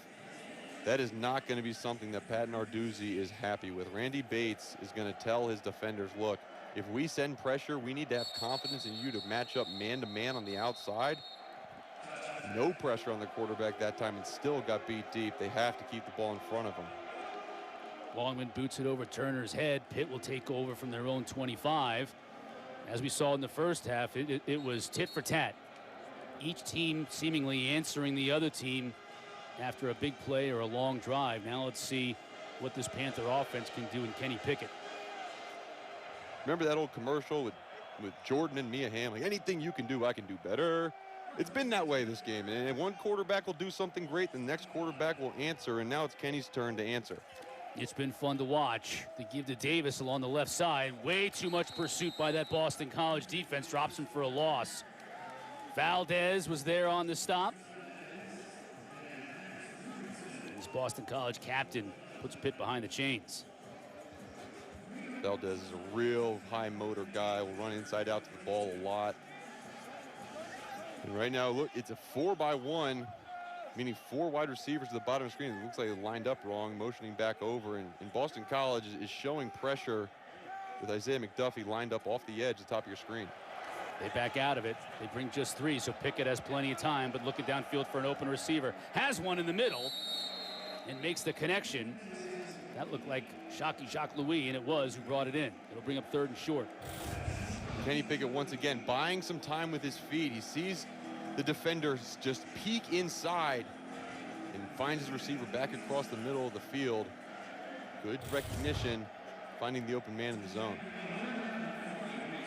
If Pitt wants to answer that Boston College touchdown, they'll have to convert here. 3rd and 3. Pickett has time. He's going downfield and a jump ball, incomplete. Now a late flag, really late, comes in. You had Elijah Jones on coverage against Taysir Mack. Interference. Defense, number 20. 15-yard penalty. Automatic. Second interference called today against Jones. Yeah, man, what a big penalty that was. Gives him the first down. And really, you know, he bodies him up, and that ball to me was an uncatchable ball. But yeah, either way, you restrict the movement of the wide receiver. It's a flag that will come out. Can't say it's a bad call, can't say it's a great call, but extends the drive for Pitt, and another 3rd down penalty for Boston College. Pickett now looking the other way, going downfield again. Ball up for grabs. It should have been picked. Knocked away by Brandon Sebastian. And Mark, it just seems like these receivers are not open, and Pickett is still chucking them up there to him. I know, and Boston College, they're playing a deep zone. They play a lot of single guy deep. You see number 18, Mike Palmer, in the middle of your screen, but this combination coverage leaves another cornerback deep, and that's Brandon Sebastian. He plays that corner position, so you're not used to seeing him as a post safety. He does a good job there of reading the pass, and you're right. A lot of complicated defense that Lukabu's putting out there, and Kenny Pickett hasn't seemed to diagnose yet. This time he connects. Nice pitch and catch to Taysir Mack. That was a rifle shot. That was the balls that we are getting used to seeing from Kenny Pickett. I mean, day in and day out, as we've watched this season go along, when he's able to set his feet and understand the coverage, that was a simple cover 3 zone, hit the dig by your single wide receiver on the backside. Great throw, great catch by Kenny Pickett. First down for the Panthers. They're moving. Pickett has all kinds of time. Now back shoulder pass. And again, Brandon Sebastian is there to break it up. Yeah, Brandon Sebastian, you see him tap his wristband. He lost his brother and Jordan Sebastian. And anytime he makes a big play, you see him tap that wristband. This was a fantastic play. He feels like his brother's always with him. And really, really good young man, good player. He's playing a heck of a football game today. Second down and 10 for the Panthers. Vincent Davis try the left side and won't get anywhere. Maximilian Richardson was there at the line of scrimmage. It'll bring up 3rd and long. We talked to Tem Lukabu this week, and we asked him about the defense because it is much improved from last year. But as we asked him about the improvement, he said, look, we have such a long way to go. And he targeted the run game. He said, look, we're getting pushed off the ball a little bit. Our linebackers not necessarily going downhill as well as I'd like to. Well, it was coached hard, obviously, this week because these linebackers are downhill making plays just like Max Richardson did that last one. Pickett scrambles. Gets his back out of the backfield inside the 30. Vincent gets stopped right there at the 30. Great open field tackle by Josh DeBerry, and he'll bring up 4th down. Great open field tackle by Josh DeBerry. And you see the soft coverage by Boston College. They're just saying, don't get beat deep. Let's play these deeper routes. And that's the way you need to play 3rd and 10. Make them jump, chuck it down to the check down, make the tackle. And that's what Boston College has not done in the past, is make the tackles to stop the runner from getting a 1st down, bringing up a huge 4th and 9, a long field goal for Kessman. 49 yards for Kessman. Pulled one from 55 yards in the first half. Now from 49 yards. This one is no good. So the lead remains 10 for the long field goal attempts. The last one from 49 yards, getting the ball back to Boston College. Now trying the run game, and it's working, at least on 1st down. Bailey goes for a nice pickup. And this is the situation, Chris, where Boston College does have the ability to run the ball and have these long drives, not just necessarily through the air. They finished out their first game with a 15-play drive, just running the clock down. Still obviously early in the game. Don't take your foot off the throttle, but this is where you could see more of that run game out of Boston College. Well, that 12-yard carry there by Bailey puts him up to a whopping 52 now for the game. Bailey just tried to find a hole, got a little crease, but big old Devin Danielson was there to shut it down, give him maybe 3. He's getting a laugh out of it. And this is also a defining moment for this Pitt defense. Giving up a lot more points than you're used to, making your offense score more points than they usually do. And this drive right here, I think this is a very momentum-changing drive for this Pitt defense. They need a stop. They need to force a 3-and-out, which they have been so good at traditionally. And especially, Mark, because that was such a long field goal attempt. Boston College got the ball in relatively decent field position. Now they're up close to midfield. Fake to Bailey. Screen to Flowers. He's got nowhere to go, though. And a beautiful play by Servassier Dennis, dropping him for a big loss. We have called his name a lot today, and it's interesting. He was named after Cavassier. Just a little bit of a change-up. That's what his dad said, which is kind of fun. But great job on that one. Coming up, slippery smooth. Pass to Servassier. Yep, exactly right. Glad I didn't say that, and you did. I'm sorry I did. Oh, no, it's good. 3rd and 12. So this is the big down now to get off the field for this Pitt defense. Bring a little bit of delayed pressure up the middle. That one was to nobody in particular other than a player in a blue jersey, and Paris Ford made the pick, but he was out of bounds. It's incomplete. Looked like Zay Flowers may have fallen down. Now there's a flag on the play. Holding. Offense. Number 77. That penalty is declined. 4th down. Call against Zion Johnson declined, but Zay Flowers came up limping a little bit on that play. Let's see where he went down. As he planted that right foot to come back to the football. Don't know whether his knee buckled or his ankle, but he was walking gingerly. He's favoring. We'll have to keep an eye on that as BC now forced to punt. Just their second 3 and out on the day. Carlson gets a good leg into it. Fair catch by Turner, makes it at his Earthquake that would occur in college football if De'Aaron King and that Miami offense were able to put up big numbers on Clemson. It's going to be, I cannot wait for that game. I was excited for this one because we're calling it, but that one I am pumped for as well. Yeah, you got to think De'Aaron King could vault himself into Heisman discussion if he has a huge game against Clemson. And Miami remains unbeaten. Vincent Davis trying his best to pick up a few yards before being gang tackled by Isaiah McDuffie and company. Officials are, let's see where they give him forward progress. Nice gain of almost 5 yards on 1st down.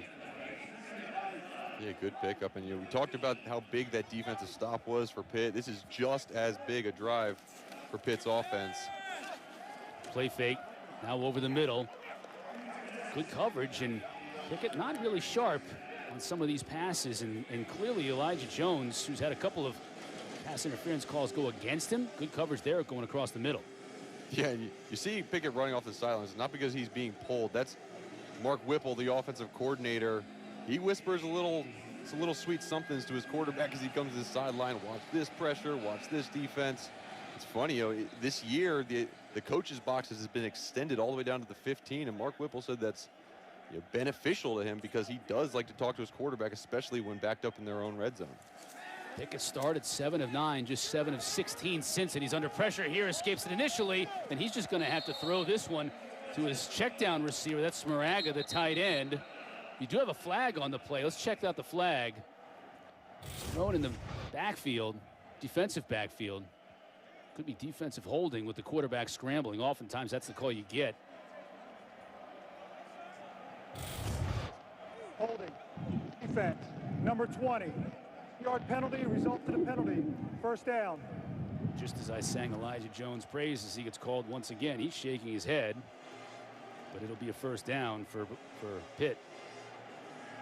And Elijah Jones, he's a physical defender on the outside by nature. He's a guy who likes to get up and press the wide receivers and is physical. And if I'm a defensive coordinator, yes, I want to caution against getting penalties. You don't want to get flagrant penalties, but he's frustrating these wide receivers for Pitt, and eventually going to throw a flag. But these guys are going to really know where 20 is, and when he's on them, they're going to struggle.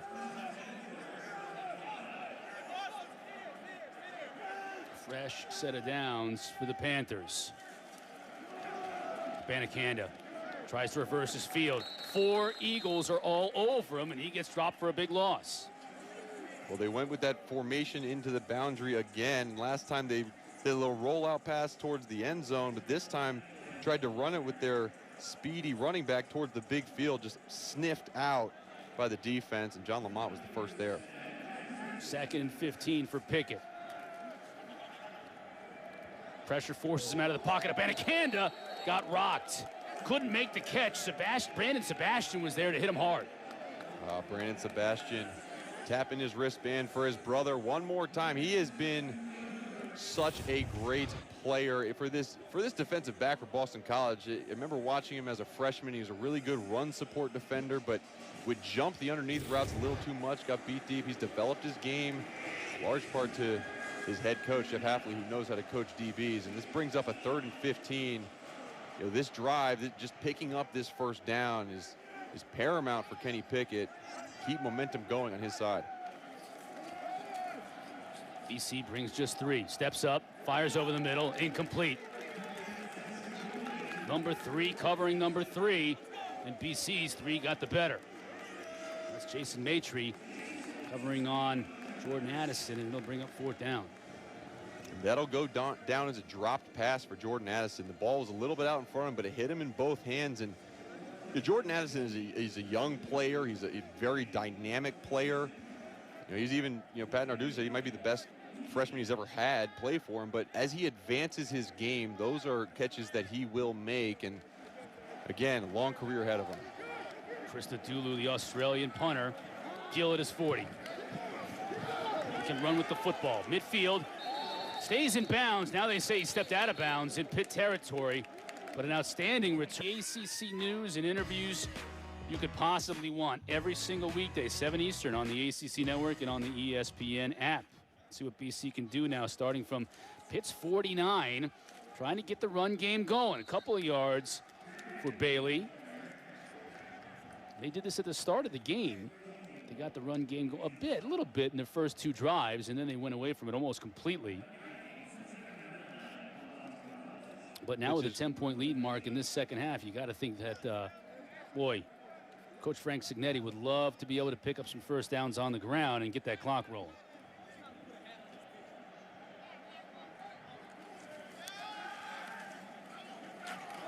Jurkovec going downfield.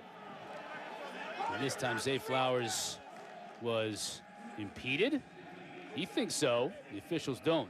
3rd and 9.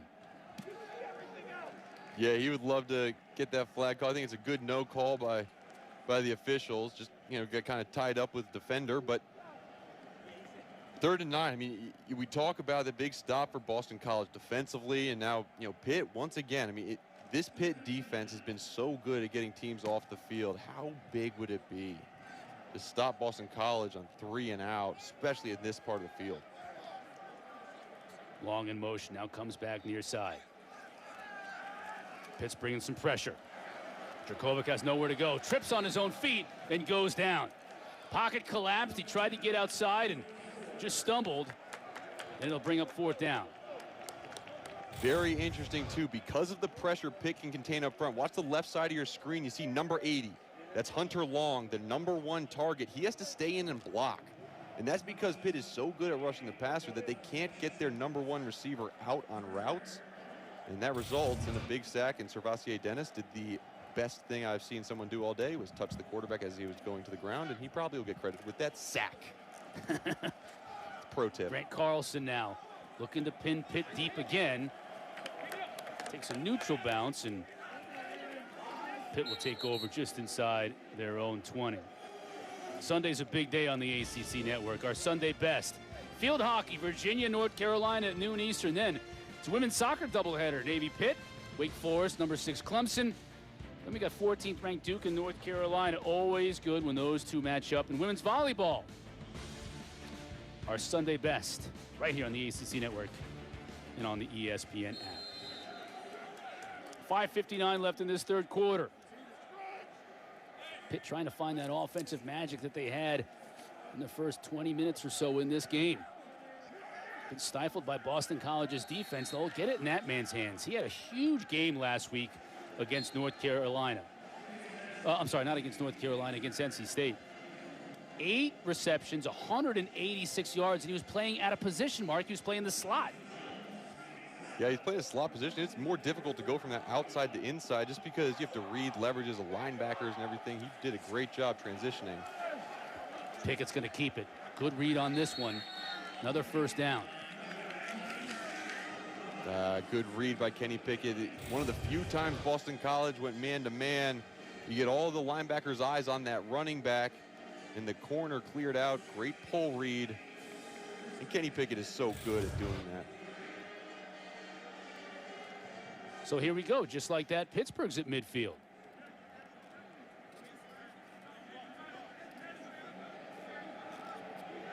New center, by the way, Owen Drexel. Just noticed that. Jimmy Morrissey not in the game for the Panthers. Over the middle, that's Addison. Pickup of about 6 on 1st down.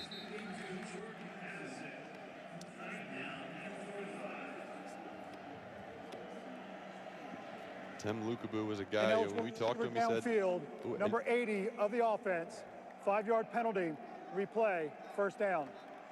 Moraga, tight end, must have been covered up on that play, Mark. Illegally downfield. Didn't even see that flag down. And Moraga's a guy who has been playing a little bit of kind of a backup to Lucas Kroll. But when we talked to Tem Lukabu this week, he said, we want to swarm around the football because I don't think we have enough speed defensively to tackle these guys one-on-one. Well, Josh DeBerry has just consistently been making these one-on-one tackles. He's been playing really well, but right now, you said it earlier, at 1st and 15, this is a draw situation or take a shot deep. Here's Addison trying to get blocks on the edge, and does, to the 50. Down to the 46. Kelsey, what do you got? Well, we talked to some of these Boston College defensive players about their new defensive coordinator, and Max actually told me, Max Richardson, he said he starts every meeting asking them what's the standard and how can we be intentional. That's the mindset for them every day of practice, every game. He says he brought a fire into us, he's given us info, and he's fired us up. And guys, I think you can definitely tell in the way they're playing against Pitt today. Yeah, no moral victories too. The standard is to win. You play well and you lose. That's not up to the new BC standard with this new coaching staff. Pickett finally had to just carry it himself and maybe got back to the line of scrimmage. Valdez and Beckett were there to make the stop. Well, last few plays, Mark Whipple has decided to go with a 3 wide receiver to 1 side set. And we used to call that a trip speed set. Get all your speed guys to one side of the field, and it's especially effective against zone defenses because you don't rotate a cornerback over. You get a linebacker matched up on a wide receiver. And you see these 3 guys over there. They're going to pull a linebacker out, or it forces you to go to man-to-man, and that's when Kenny Pickett can run. Addison in motion. Pickett looking his way. Now finds Wayne. Inside the 20. Big connection to the Canadian from Peterborough, Ontario. And it's a first down in the red zone for the Panthers. 27 yards. Out for an injury. And big collision by the Boston College defensive back. As this slant route happens, the Boston College defenders run into each other. We talked about, I talked about a second ago, the identification of man-to-man versus zone in that trip speed set. As the wide receiver motioned over and went to the flat, it was man-to-man. Kenny Pickett saw it, and the defenders actually ran into each other. Big spark for this Pitt offense, and let's hope everybody's okay. Looks like Josh DeBerry could be down, or not. That's Jones, yeah. I think Jones and DeBerry might have collided with each other, and Elijah Jones got the worst end of it.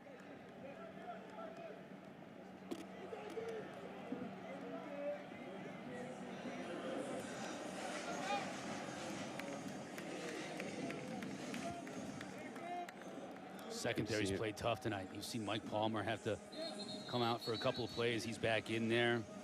Elijah Jones. It's been a physical game with these DBs.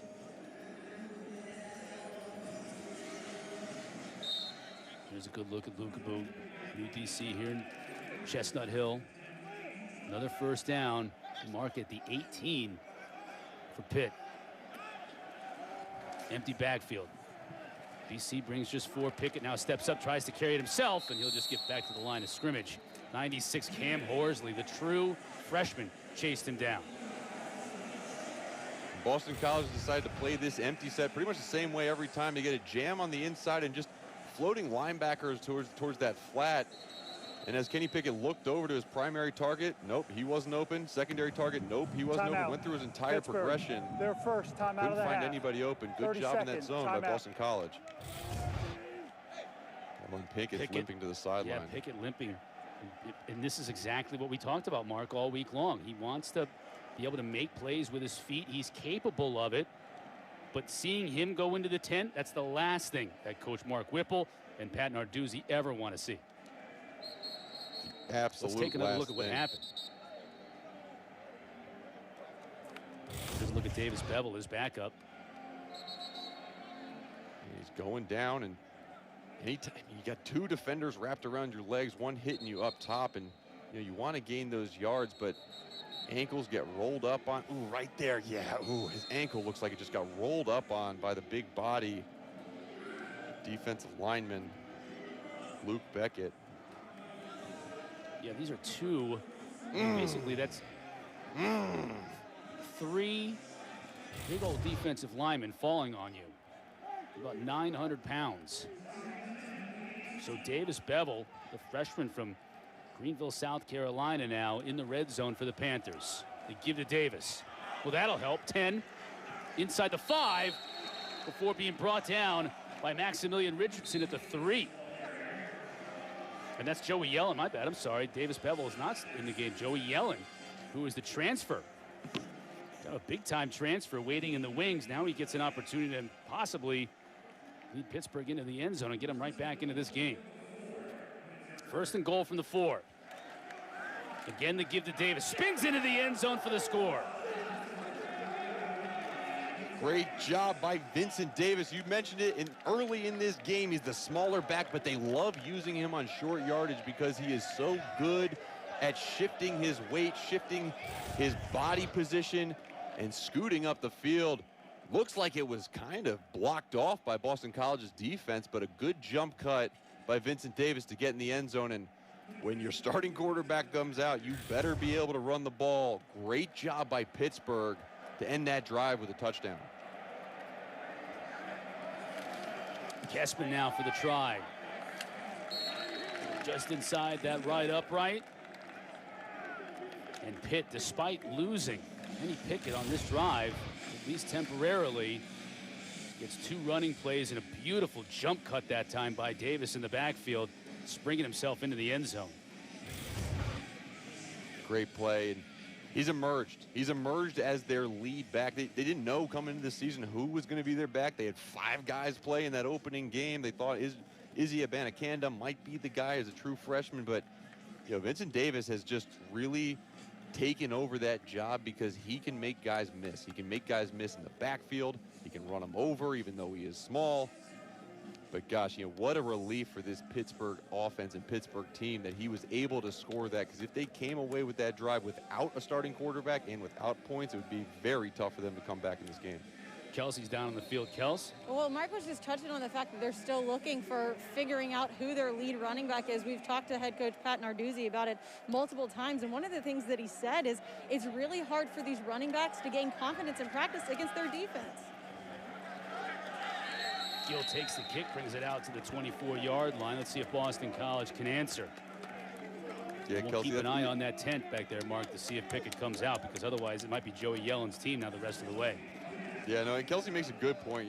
When you have a really good defense, it's great because the offensive line gets great work against your defensive line in practice, and the wide receivers have to run perfect routes, but a lot of it comes down to confidence too, and just like understanding what it feels like to break tackles and feels like to break off big runs. And interesting point that Pat Narduzzi made about his defense and how his offense can't find that lead back. Garwo. He's got nowhere to go. Now here's this Pitt defense standing up. Well, you see why they can't find their lead back, because Pitt doesn't even let other teams rush the ball. I mean, they're the #2 rush defense in the country, and they're making it hard on Boston College when Boston College is just trying to run the clock out. Wouldn't be surprised to see a play action. You see that. Ninth tackle for loss today so far. Still in the third quarter. The stat right there, they average 4.7 plays per drive. It's, Boston College had a bunch of big drives all the way up to 6, and this defense, to see if they get tired as the game progresses. Jurkovec tries to find Long and overshoots him, and that one was almost picked. Pinnock was back in coverage and over Long's head, and Pinnock made a diving attempt, incomplete. Now it's 3rd and long. And we haven't seen BC at very many 3rd and 12s today. No, we haven't. And Chris, I don't know if it's just me or if you feel the same way, but kind of feel like the wind is out of Boston College's sails a little bit. I mean, even after Kenny Pickett went down, maybe they got excited, oh, their quarterback's out, but those 2 runs by Vincent Davis look like Boston College is now flat. No crowd there at Alumni Stadium to get them going. It's an interesting dynamic. Now Pittsburgh in the house. It's picked up initially. Jurkovec hits his receiver. C.J. Lewis made the catch over the middle, and Pitt brought just about everybody, and Jurkovec had just enough time. Oh, it's almost not possible for these 6 guys to pick up that many Pitt defenders, but to Jurkovec's credit, he stood in there until the routes developed enough downfield, made a really, a really timely pass over the middle. But anytime you see these Pitt defenders line up, you think they're going to get the quarterback within a couple seconds. Big 3rd down pickup for the Eagles. Garwo Just lowers his shoulder and picks up a couple. You saw Kenny Pickett running on the sideline, trying to put some weight on that ankle. You know he's going to be dying to get in there once this clock ticks over to the fourth quarter, which it will do in 40 seconds. Going back inside the tent. Good sign. Tested it out a little bit. Running the ball, yeah. 2nd and 9. Jurkovec. There's his tight end. That gets it into Pitt territory. Kels, what's going on with Pitt's quarterback? Well, Kenny Pickett came out of the tent for a second with the trainers, put the gloves back on his hand and his helmets, and he went for a little jog down the sidelines right behind me. He was kind of grimacing as he did it and looked at them and shook his head. His players, his teammates asked him if he was okay, and he kind of shrugged his shoulders. Then we just saw him go back into that tent with his helmet on, so it looks like he's trying to play. Obviously, we know Kenny Pickett is a competitor, and he wants to be out there, but right now back in the tent after coming out for a short little jog. Out with an injury on their last drive. Now they're trying to get Boston College off the field, but the Eagles have a fresh set of downs here to start the fourth quarter at midfield. Jurkovec flushed out of the pocket, directing traffic. Now downfield has a receiver, and Lewis couldn't squeeze it. And I do not know how that wasn't a holding call on Hunter Long. He dragged Rashad Weaver to the ground almost. But as Jurkovec scrambles around, directing traffic a little bit in the back end, and that's a ball you need to catch. You know, we talk about all the drops Pitt's had this year. Boston College has the 2nd most in the ACC with 9, and that's been increased today. And this is right now for Boston College. This is a field position game. When the other team does not have a starting quarterback, you want to at least pin them back. Points would be great, but play this field position game and be smart with the football. Flowers now back out in motion. Jurkovec. Pressure comes from Jones. Flushed out. Still has the football, and he's going to take a sack. Jones was joined that time by Servassier Dennis. And that's a big loss because it'll bring up 3rd down and long. Officials timeout for injury. An injured player on the field. Looks like it's Danielson for Pitt. Yeah, he is, and he's doing everything he can to get back on the field, and his defense is trying to help him here on 3rd and long. Jurkovec steps up. Can't connect with his tight end as he gets dumped, and this is going to be a punting situation for the Eagles. Servassier, who is just all over the place, was there to put pressure on Jurkovec. Well, Servassier's got great speed, great knack for the ball, and he's started off this year as really the 3rd down rush linebacker, but he's worked his way into that kind of starting tween position. But again, this is a field position situation, depending upon the status of Kenny Pickett. Need a good punt.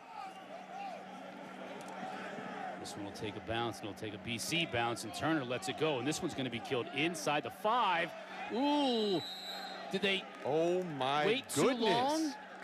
Yes. Or were they able to kill it on the 1-inch line? Interesting. The side judge put one arm up and down initially, and then he added a 2nd arm. I thought it was going to be a touchback. That is a 51-yard punt down at the 1-inch line. Look at this. Livingston is there. Just touch it already. Don't play around with that, right, Mark? Don't let it get close to the goal line. Touch it inside the 1. Great. Absolutely not.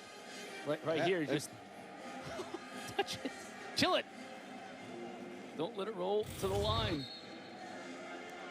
Great play.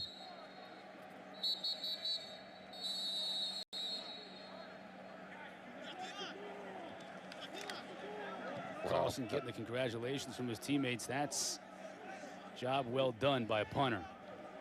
Number 8's out there, and if he was healthy, I wouldn't be surprised to see a quarterback sneak in this situation, but after what we saw before, I hand it to Vincent Davis. Under center with a fullback. This is like Pitt football.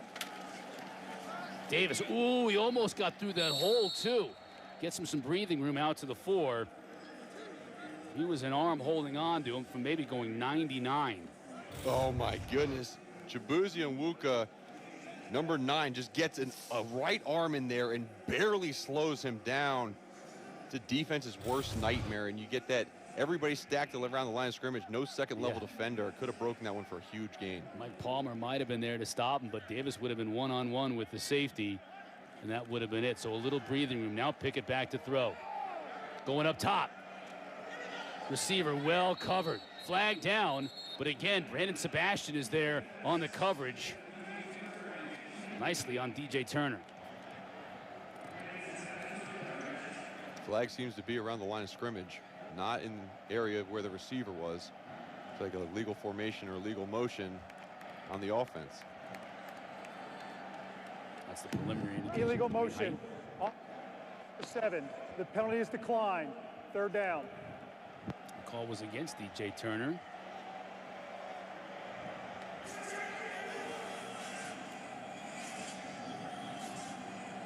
So a big 3rd down for both this Pitt offense and for the Boston College defense. If they can force a punt here, where Krista Dula would have to punt it from his own end zone. Yeah, a big number 77 lined up at tight end at the top of your screen. Pressure's picked up, and it's almost intercepted. It is! Picked off by Josh DeBerry. You've talked about how physical he's been all night long, making tackles. Now he makes the big pick. Josh DeBerry's a guy, he played a little bit last year. He's a true sophomore out of Michigan, and he has played physical. He's gotten called a couple times for holdings and pass interferences, but I will take my defensive back getting called for a physical play when he breaks down on balls just like this in a wobbly pass on the outside by Kenny Pickett. Wonder if his ankle has anything to do with that, but great play, and BC's offense is in prime scoring position. Lewis in motion. Jurkovec under center. The give for a couple of yards, that's Bailey.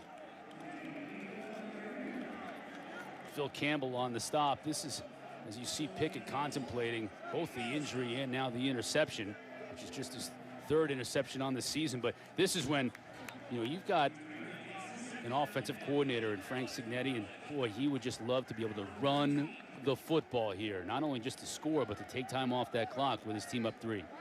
Yeah, that or look to number 80 at the bottom of your screen who's motioning in. Little pick play, get him open. Some pressure from Pitt over the top to Long, and he just can't corral it. Pinnock was there on the coverage, an outstanding coverage, as it looked like Long might have been able to go up and do what he's done so well this year and make a one-handed catch. Coverage was ridiculous by Pinnock. Look, he's out-leveraged a little bit, and as the receiver stems upfield, he regains composure and finds the football in the air. Might have gotten away with a little bit of an arm hold. A little early there, maybe. Still great play. Great play. And I'm looking again for big number 80.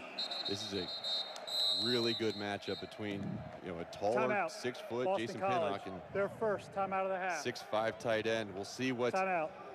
Frank Signetti draws up for his offense when we come back. The thought of building a computer, it's like a different planet he's on. Let's see if he can make a big play here. Jurkovec under pressure, and he loses the football. Took the ball what an away. Unbelievable play. What a play by Weaver. That is an unbelievable play to make the sack and steal the football away and get it back to his offense. Oh, that's a silly goose play, and he's acting like a silly goose because that never happens. Oh my goodness. Off the left side of your screen, just rips it away, taking your lunch money. That is a bully move. Wow. Such a great play. Match turnover for turnover. Can't even speak, I'm so impressed. Rashad Weaver makes the defensive play of the night so far for Pitt.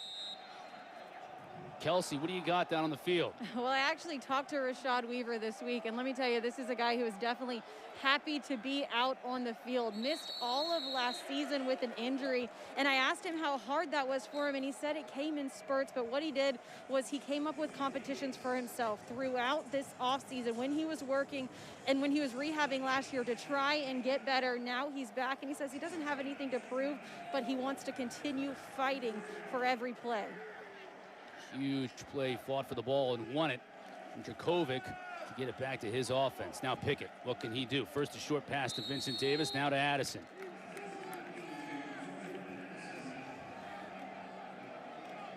Wow. I mean, you talk about this defensive line, and you know, they're known for getting sacks, but they've played so well against the run. And you know, when your big boys are making plays like that, it is very fun playing defense. BC comes with pressure. Vincent Davis still on his feet. McDuffie wrapped him up, but Davis, he's 175 pounds. Flexible, flipped over there.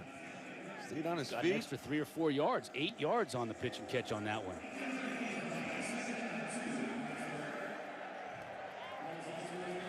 Davis showing why he's earned the most playing time in this crowded backfield.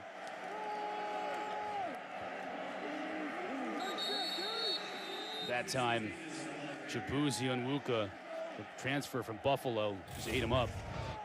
Yeah, and watch number 55 in the middle of your screen. He's the one who missed the, well, got the tackle, but got run over last play. He was doing some running over on this play. Mr. Bloodhound himself. Looks like he looked at a picture of you, an old school picture of you, to put that eye black on. I'm a big eye black guy. Big eye black guy. Worked for you. The whole ensemble worked. 3rd and 2, big 3rd and 2 for Pitt. BC bringing just 4. Picked up, Pickett now. Has a man out there, beautiful pass, and just can't be brought in. Oh my goodness. Jalen Barden, the freshman speedster. Holy moly.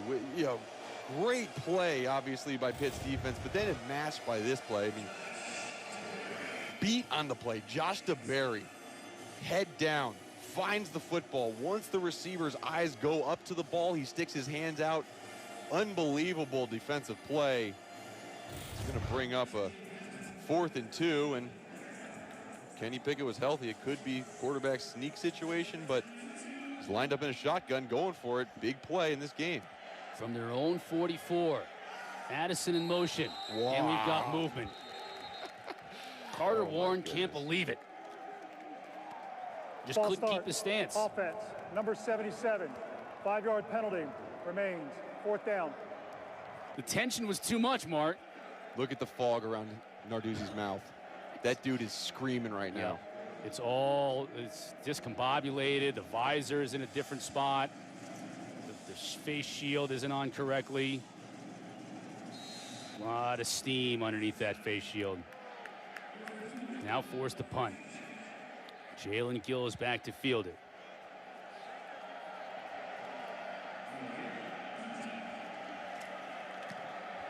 Christodoulou, the Australian punter, wants to get a good roll here. Gill will fair catch it at his own 13. BC will take over. Narduzzi hot. That's Garwo. Clock now ticking toward that 10-minute mark in this game. Just to recap, BC had the lead at half, stretched it out. Pickett was moving Pitt, then he got hurt. They scored 2 plays later after keeping the ball on the ground. Now Pickett has come back, but he hasn't been able to move the Panthers anywhere really beyond midfield since his return. And Boston College is hanging on to that 3-point lead. High snap taken down by Jurkovec. Garwo churning those legs short of the 1st down. It'll bring up another big 3rd down. Miscommunication on that play. Hunter Long was in motion, and he went the wrong way. He's supposed to stay front side and block, and his man got in there and made the tackle. But, I mean, Pitt's defense has been resilient this entire second half. Just when you think things are going the other way, they step up and force 3rd and longs, and Boston College has not been able to convert well enough in the second half. Here's Long in motion. 3rd and 7, Pitt showing pressure. They only bring 4. Jurkovec finds the same. Zay with a great catch. Zay Flowers, when they need a big play, now he did drop one earlier in the game, but man, they can find number 4. Yeah, he's so small too. You know, it's really interesting because Pitt obviously is focusing on Hunter Long. They jammed him at the line of scrimmage, affecting his release. But Zay Flowers on the other side of the field draws the defense just as well. I mean, he is having a phenomenal day. 5 catches, 137 yards, and 2 touchdowns. Have yourself a day, Zay.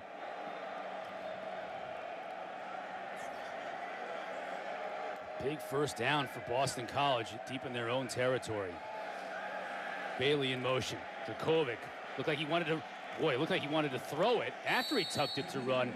Wisely just hung on to it. He got hit pretty hard. Boy, I thought he wanted to throw it out to Bailey. Yeesh. Oh, yeah, he's feeling that shot to the head. But he had a notion here, Mark.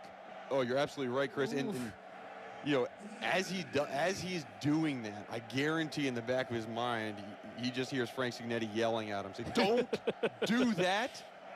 Do not turn the ball over." But man, Paris Ford came downhill and laid a lick. The previous play is Phil under Jurkovec, review. and they are going may to be reviewing that. this for that hit. Yeah, for targeting. That's the only thing I would see on that play that would cause our replay official Mark McEnany to take a look at it. Review for possible targeting. And that's what they're doing, according to Dwayne Height. That's our referee tonight. So this is a big call in this game. And remember, there's a big difference between a defenseless player and targeting and a non-defensive player and targeting.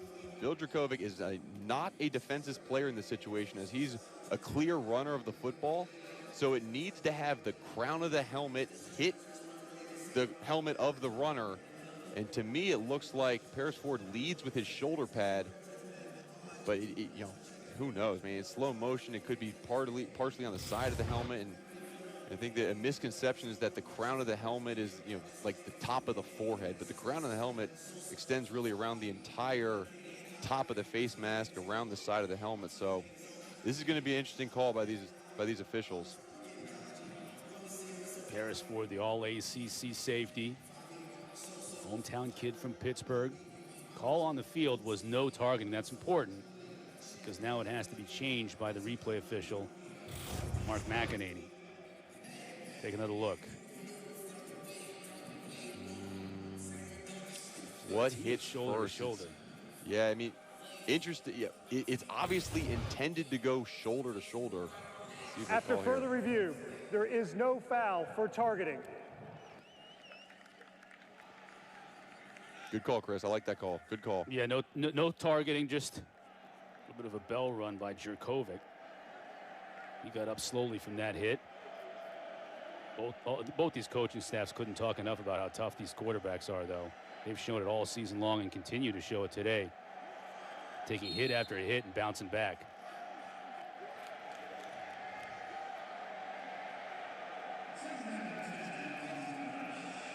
Second down and 10 for Phil Jurkovec. The transfer from Notre Dame. First year as a starter here in BC.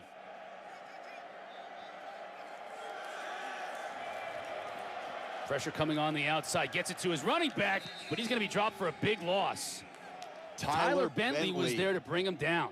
Great play by Tyler Bentley. As this play develops, he feels that the offensive line is not blocking him, and there's a reason. If they're not blocking you, there's a reason. Able to sniff out the running back. That's a phenomenal play. It's not going to look like a huge sack or anything like that, but great play. 3rd and 15. What do Jurkovec and Signetti have in their pocket? Delayed blitz. Now Jurkovec is flushed. He's got nowhere to go, and he's brought down. Jones again. What a huge game Patrick Jones II is having. That's 3 sacks already today for Patrick Jones, and really got there 4 times. He had 2 half sacks, but this is Phil Jurkovec's move. He rolls out, he scrambles back to his left on that rollout move, and there's nothing an offensive lineman can do in that situation when your quarterback is just running out to a well-blocked defensive lineman. But great coverage downfield, good call by Randy Bates to send that pressure. And now Boston College is punting out of their own end zone. Carlson needs a big one here. He's had a good night. Will he get a bounce? Goes out of bounds near midfield. Pitch. I'm insisting they keep that on the helmet. I like that look. Unless your helmet doesn't fit right anymore. Could be guess problematic. That would be the unfortunate side effect of looking like I'm a tough quarterback with a bent face mask. Yeah. Vincent Davis, nice pickup on first down here. Yeah, it just goes to show how hard these players are hitting out there. You know, even a hit that doesn't look that hard could bend metal.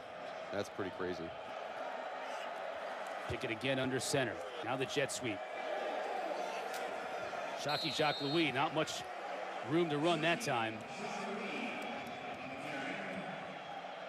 Jabuzi on Wuka. Hoping to bring him out of bounds. Jamin Moose was out there. There's Moose.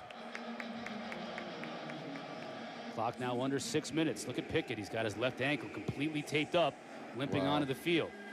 And look at him limping. This is a situation where you hand the ball off, or just, a straight drop back play action, get the ball out. He's obviously in there for his arm ability. And he hands it off to Davis. Davis isn't going to get to the marker. Maximilian Richardson, the graduate senior, leading the charge. And now, what do you do here? 5.5 and counting. You have 2 timeouts on the board. Punt it.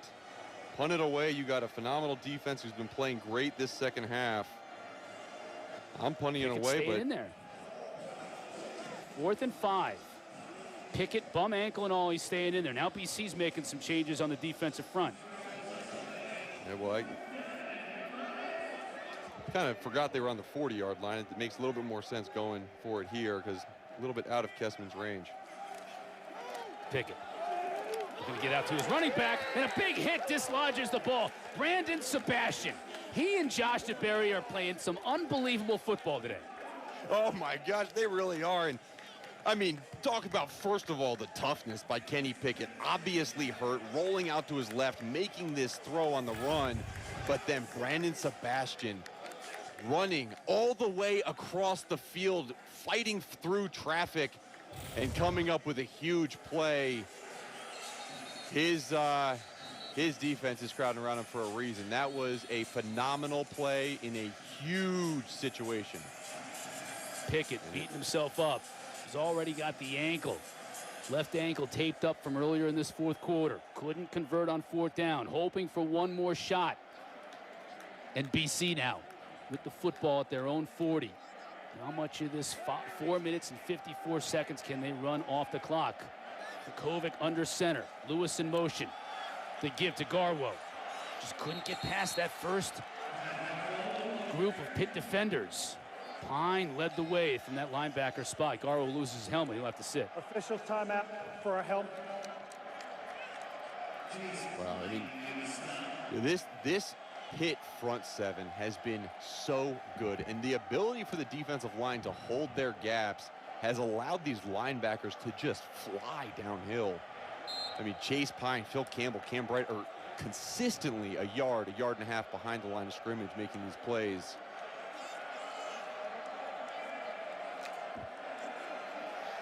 You saw Deslin Alexander. It's like these defensive ends are just chomping at the bit now to go after Jurkovec.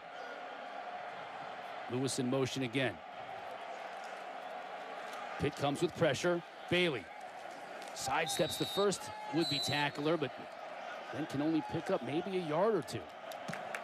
Yeah, and to me, at this point, Frank Cignetti, yes, you want to run the time off the clock. Yes, you want to run the ball. Yes, it's a field position game, but when you see literally every single defender for Pitt within 10 yards of the line of scrimmage, you have to do play action to Zay Flowers down the field. And now, this is an obvious passing down. Play action's not going to work here. Look for pressure out of this Pitt front.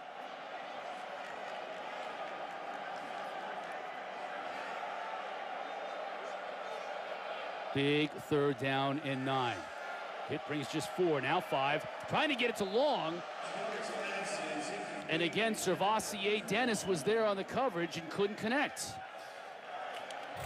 I mean, one defense makes a huge play. The next defense steps up and makes a big play.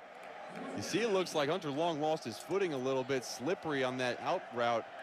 And, we saw him get his ankle and leg banged up a little bit earlier. I wonder if that had any effect on that route running. That was a poorly run route, and that's rare for Hunter Long. Last 6 BC drives, 5 punts and a fumble. Turner will let this one bounce. Whoa, and wow. That took a Pitt bounce. Panthers now from their own 38. Let's take a look at our big bowl moments of today's game. Zay Flowers has had maybe the best game of his college football career here at BC. A couple of touchdowns, including this bomb from Jurkovec.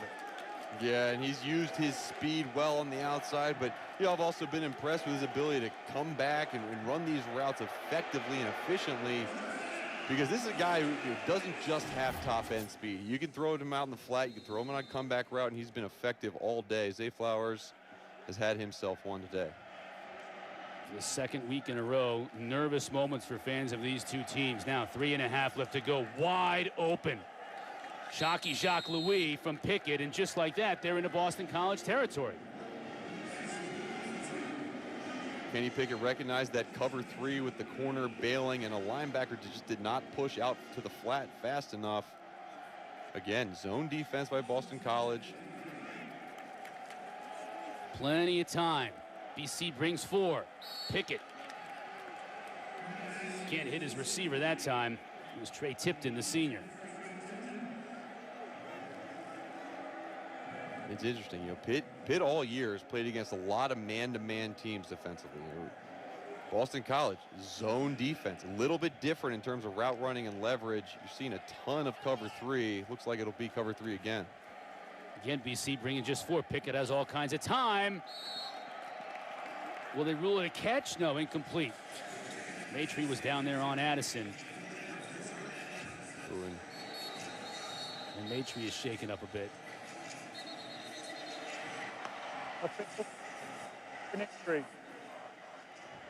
Well, if Maitrey's down and Elijah Jones is down as well at that cornerback position, they really lost their nickel, lost their cornerback. He's thin in that back end. Look who's down there, by the way. Look who's over here on the right, calling for a holding penalty. That's Narduzzi. He's all the way down there, like the 25-yard line. I thought you were talking about Kelsey Riggs. I saw her down there in her nice pink coat. Kelsey's down there as well. Yeah, well. Kelsey, right there. What are you seeing? Guys, it looks like he's grabbing at his right ankle as they lift him up. And you're right, Pat Narduzzi was right here, and he was trying to get the refs to call a penalty on that one. Obviously didn't go his way, but good to see Jason getting up and hobbling off. Yeah, this secondary is now banged up. Elijah Jones out for the rest of the day. Now Jason Maitrey, he limps off. Palmer was banged up earlier. They're already without Deion Jones. Didn't even make the trip. Right, and you know, they've already decided to go to a lot of 3 linebacker systems where they usually play with a nickel back and 4 defensive backs. And so, you know, I think that's one of the reasons why you're seeing a lot of cover 3, a lot of underneath coverage, and you know, bailing these corners out not to get beat deep. I wouldn't be surprised to see some 2-by-2 formations, sending 4 verticals down the field. It's the hardest route to cover in cover 3, and Mark Whipple has yet to pull that out. Tate Haynes now in the game. Famous bloodlines at that cornerback spot. 3rd and 10 for Pickett in this Pitt offense. BC again brings 4. He has plenty of time. Now he decides to run for it and is tripped up. 21. Josh DeBerry makes another huge play. Oh my goodness. Oh, he was grabbing his ankle. I thought for a second maybe his ankle was hurt again, but his shoe just came off. I mean, look at Josh DeBerry going against the running back, got tied up initially, but keeping his feet moving and understanding that the quarterback was scrambling. I mean, if he doesn't make that shoestring tackle or heel tackle, see the shoe coming off, that would be a first down. 4th and 7. So 4th and 7, clock winding down. They do have 2 timeouts. Pressure off the corner for Boston College. Incomplete to Matt, and there comes the flag. Pickett saw the pressure coming from the right mark, and he threw it where the pressure came from, but we're going to get pass interference here.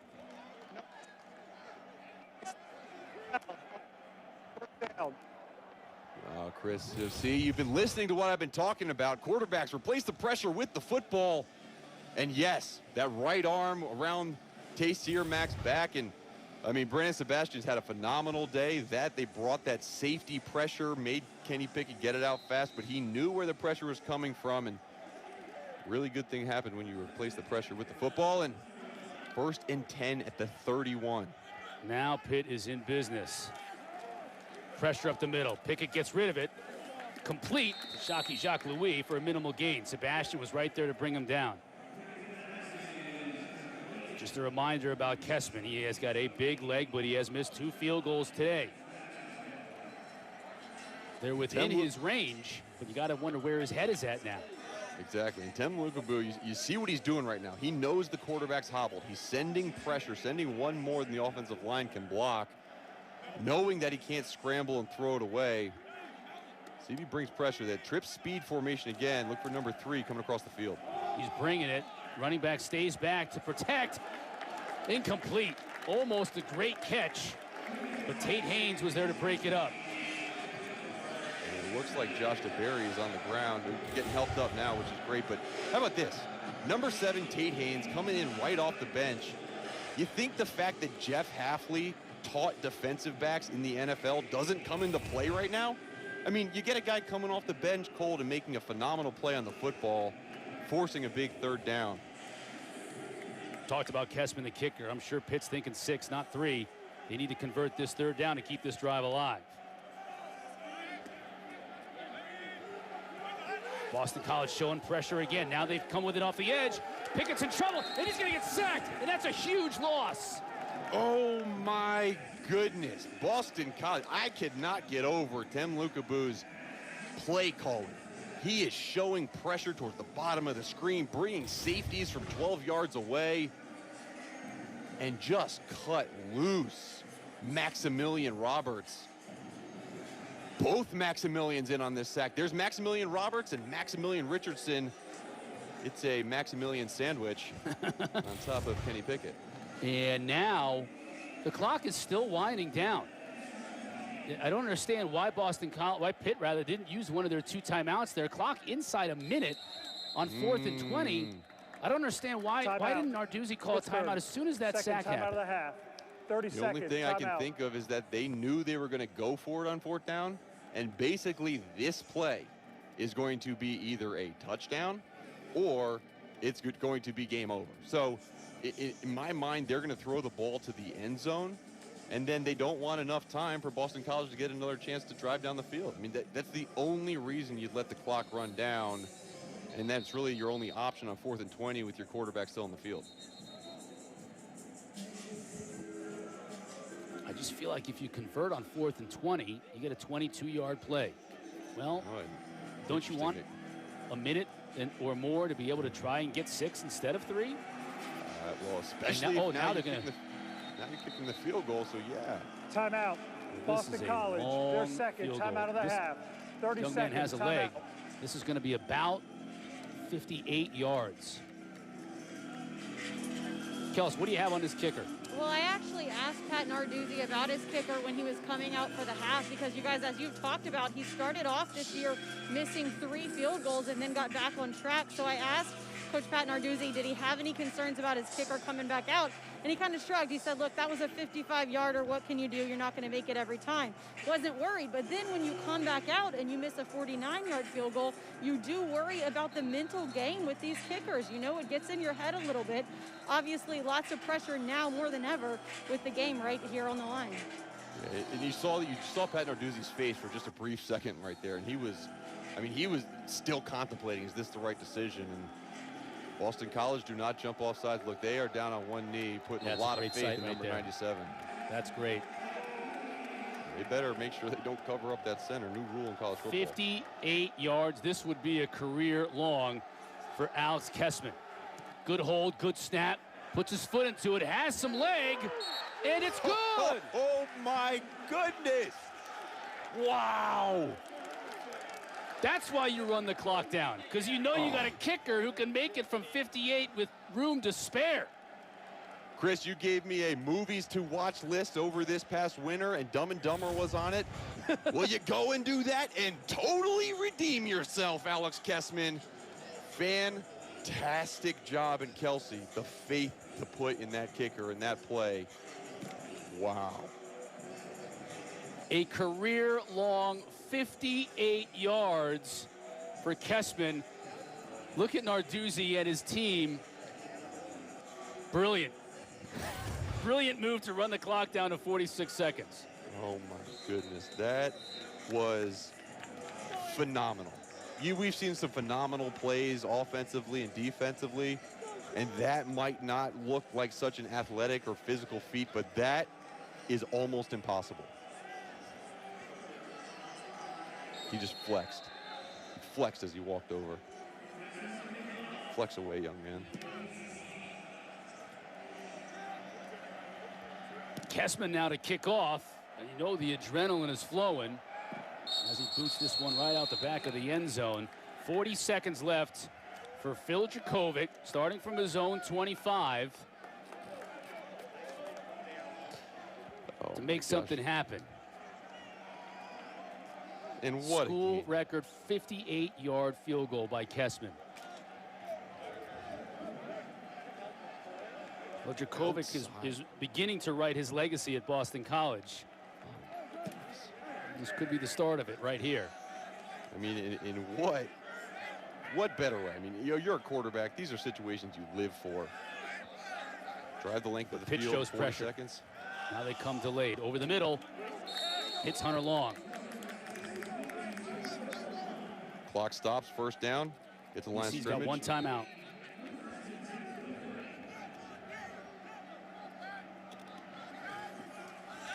Pitt comes with 4.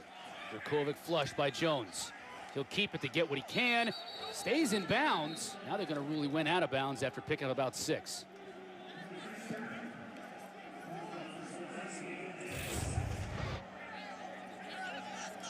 Patrick Jones got through again. Rare time that he got outside of Patrick Jones. That right side of the defensive front has been solid.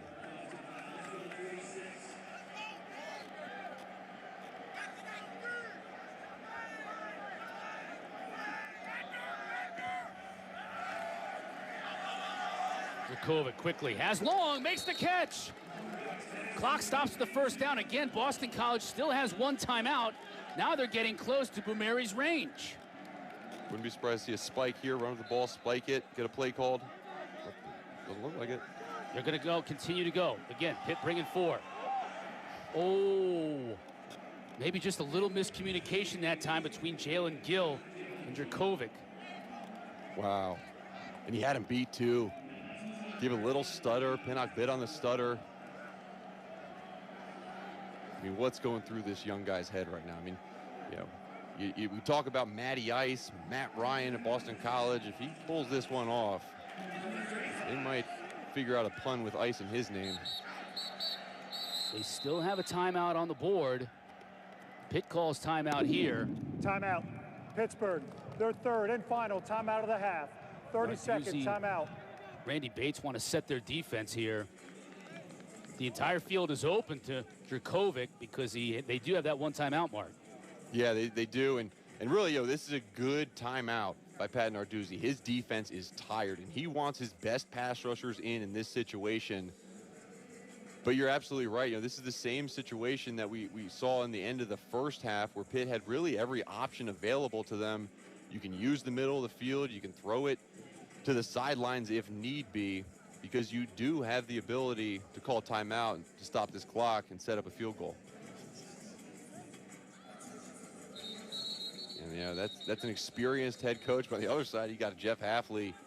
I mean, you talk about inexperience. He's never been a head coach. He's never really been in this game management situation, calling these plays. So far, so good, but we'll see how this one finishes up. There's Aaron Bumeri. You see his career-long 52 yards. That's right where he would be right now. The transfer from Temple, had 2 hip surgeries, just been as beaten up as a kicker can be beaten up. Jurkovec can't afford a sack here. Over the middle, incomplete. Again, tried to get it to one of 2 receivers. Had both Gill and Long out there, and Pinnock was there to provide coverage. Now, I think with 5 seconds, you're going to have to kick it. No? Yeah, you can get one more play, and you got to kick it. Yep, don't have enough time. 7 seconds is kind of that mark where once you get to 7 seconds and below, you do not have another option. Got to kick it, and oh my gosh. Talk about a kickoff. And talking about kickoff between kickers, not a kickoff in terms of after a touchdown. Career-long matching 52 yards here for Bumeri. Pulled it. No good. Had the distance, but pulled. Exhausted all those overtimes. This is interesting, big coin toss. Different coaches have different philosophies. A lot of people choose to go on defense first so they can kind of see what they have to do. Other teams like to try to score that touchdown early and put the pressure on themselves. coin toss is actually relatively important, isn't it? I mean, It is. Whatever your philosophy is, and most All right, gentlemen, teams great game. will Welcome to go on overtime. defense first, so they know what they We're have to gonna do call when the coin they get the toss. ball. The winner of the toss is going to Absolutely. defense or the end of the field.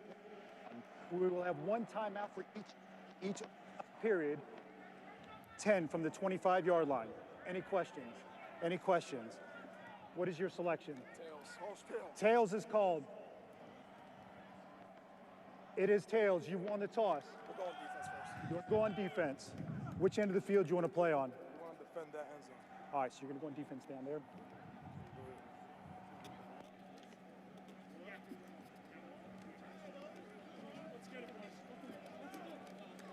Pittsburgh wins the toss. They'll go on defense first.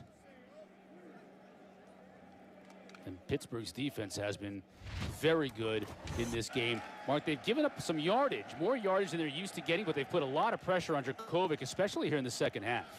Yeah, they have, and Patrick Jones has done it. Rashad Weaver has done it. Vassier Dennis has done it. I mean, they have done so well in getting those sack yards, and I think even more impressive is their ability to stop the run. And Boston College has been forced to go through the air the entire time.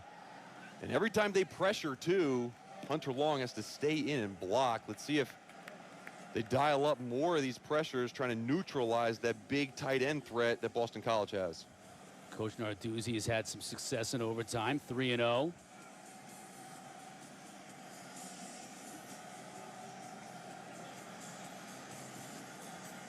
It's funny, one of the things about having no fans in the stands, you can hear a lot going on the sidelines. You're hearing the Pitt coaches call, where's the crowd noise? It seems like Boston College has silenced that, turned that audio off a little bit while their offense is on the field. Pitt brings 4. Jurkovec stands in the pocket, going to the end zone. Trying to hit Flowers. No, I'm sorry, that was Lewis, C.J. Lewis, and Pinnock was there on coverage. And just like that, it's 3rd and 10. Boston College not even trying to run the ball at all in this series, putting it all in Jurkovec's hands. And this is a situation where you absolutely cannot turn the ball over.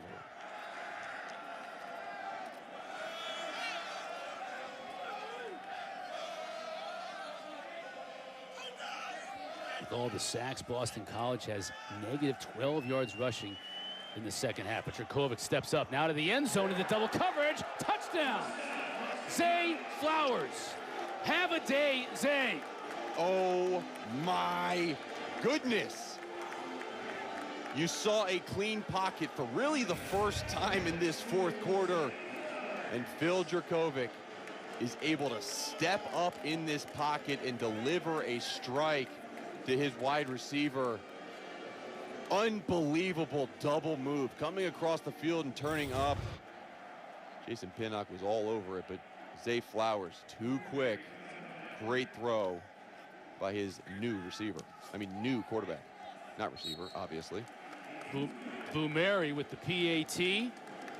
BC up 7, so to Pitt's point in terms of winning the coin toss, now they know what they have to do. Quick move off the line. That right there, the move that he took a step to the outside. He know he's running a post route, but faked the corner and just got Jason Pinnock a little bit off that inside leverage. I mean, that is an advanced route to run by a true sophomore. And those numbers, those are 162 stupid. and 3? Those are stupid numbers. Wow. Wow. All right, well, Chris, it's Kenny's time. Pickett back in. Taped left ankle and all. Addison has the ball on the far side. Faked everybody out.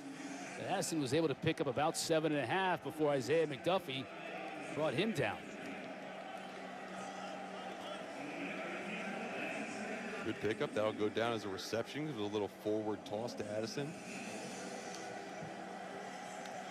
Oh, 8 yards on first down.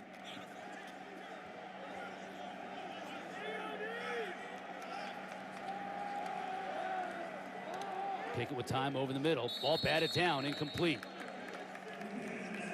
Wuka was there to bat the pass down. It'll bring up 3rd and 2.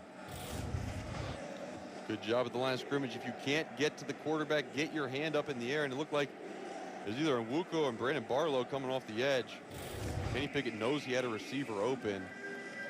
3rd and 2. Big fullbacks in the game. They got a lot of big bodies up at that line of scrimmage.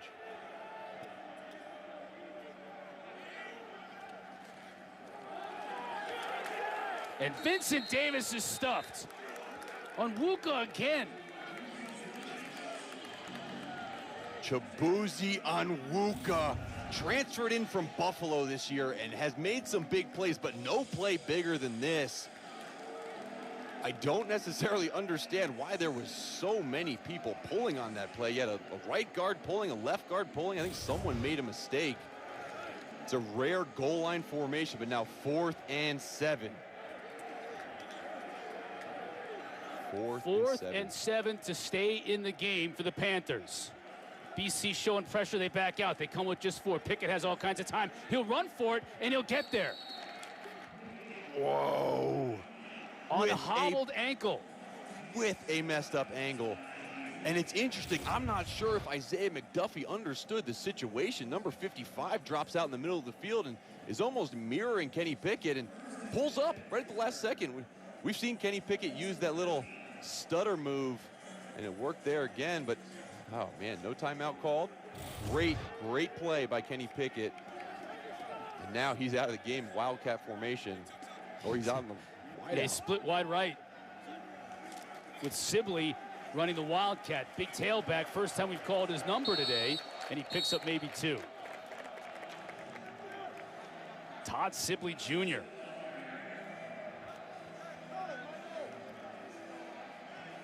Now Pickett will no longer be a decoy. He'll come back and play his more natural quarterback position. But limping noticeably. It kind of reminds me of Donovan McNabb. You know, back in those days when he was playing for the Philadelphia Eagles and limping around, making some big plays in the playoff. I mean, Kenny Pickett is playing some football right now. That is gutsy. 2nd and 8. Now pressure up the middle. Forced out. Throw over the middle. Incomplete.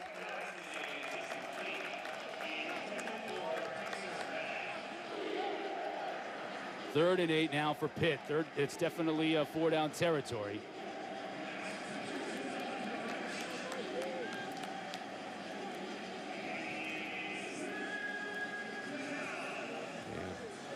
You can draw from toughness. When you see your quarterback do stuff like that, it can motivate everybody. See, BC brings pressure, try to force him off his spot with that bum ankle. Panthers 0-8 on 3rd down since halftime. Pressure coming up the middle again, forcing Pickett to run it himself, and he gets inside the 5.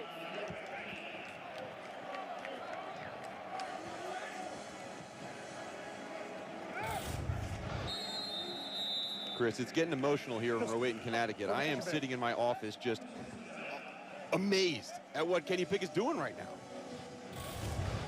Pressure, he identifies it, he understands that's man coverage on the back end. Even with all that pain in his ankle, is able to, gosh, man, just run the ball for that 1st down. We'll They're going to measure, it looks here. like. It's close. While they measure this, Kelsey, what do you got? Well, you guys are talking about it a little bit, but I know you don't have cameras and eyes on him the whole time. I'm keeping my eyes on Kenny Pickett, and I'm telling you, he is hurting. On that Wildcat play they ran, he kind of hobbled, just not even, making an attempt, so he didn't have to be on his ankle too much. And then every step he takes, he's limping. So for him to take off like that and really try to take this game into his hands, guys, he's doing it in a lot of pain. Another 4th and 1, Mark. 4th and 1. Chris, this is classic quarterback sneak time for the healthy Kenny Pickett. And remember back to last week when NC State held Pittsburgh on the 1-yard line. Mark Whipple said, I wish I would have done the quarterback sneak, but with a hobbled quarterback, this is a decision for this experienced offensive coordinator. Doozy whip, drawing it up. 1 yard to keep this game alive for Pitt. Pickett under center. He'll sneak it. You know, get a push from behind. I think that might be enough. He'll mark it at the 3, and I think that's going to be enough. He was about 1.5 foot shy when they measured after the last down. Gosh, he needs help getting up. I mean, okay, so your offensive coordinator calls quarterback sneak. Your quarterback is hobbled. This offensive line, oh my gosh, they had a surge on that play, and if this ends up being a first down, such an effort by Kenny Pickett and his O-line.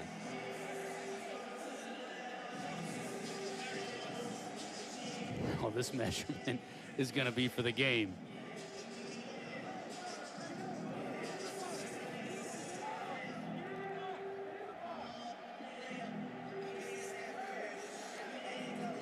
Oh my goodness. By about 2 inches.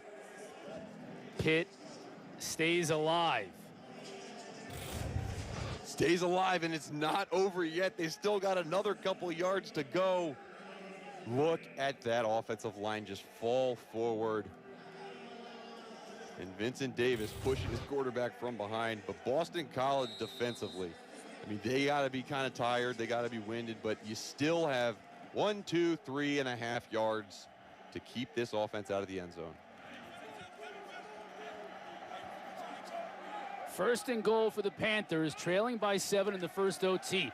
Boston College brings everybody, and Pickett got rid of it, but couldn't connect with Trey Tipton. I mean, don't you think that's everything BC has to do now? They just got to bring the kitchen sink on every down. Yeah, you do. You bring people, you force the ball out of Kenny Pickett's hands fast. There's not a ton of options. I mean, the one situation, though, is if you bring people and they get bumped out of a gap, there's a wide open running lane for a running back if it does end up being a run. That's the chess game they're playing right now. Second and goal. Pickett under center. BC shows pressure on the edge. They bring it, but Pitt will score. Quick little pass out to the outside, and Taysir Mack makes the catch and puts Pitt within 1 point of tying this game. Great call by Mark Whipple. You get quarterback under center, the back up within 4 yards of the quarterback, and you're thinking this might be just a real quick dive play. Man, good blocking on the outside and fantastic effort to get in the end zone. We have ourselves a phenomenal ball game, Chris. Kessman to tie it. And he misses it! My goodness! Kessman hit a 58-yard field goal at the end of regulation to send it into overtime, and he missed the extra point in the extra session. Unbelievable. You better watch out. The cardboard cutouts are rushing the field in Chestnut Hill, Chris. Oh, my goodness. The most improbable finish to regulation and overtime I think I've ever seen.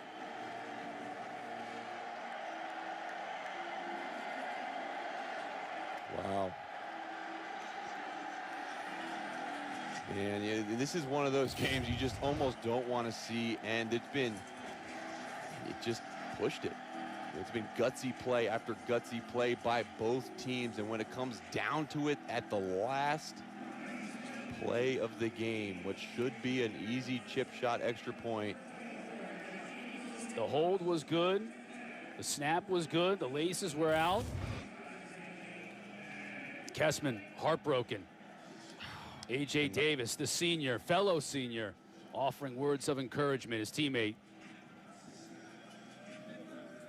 The highest of highs, 58-yard field goal, and lowest of lows right now. And that is college football in a nutshell. What a phenomenal ACC matchup this has been.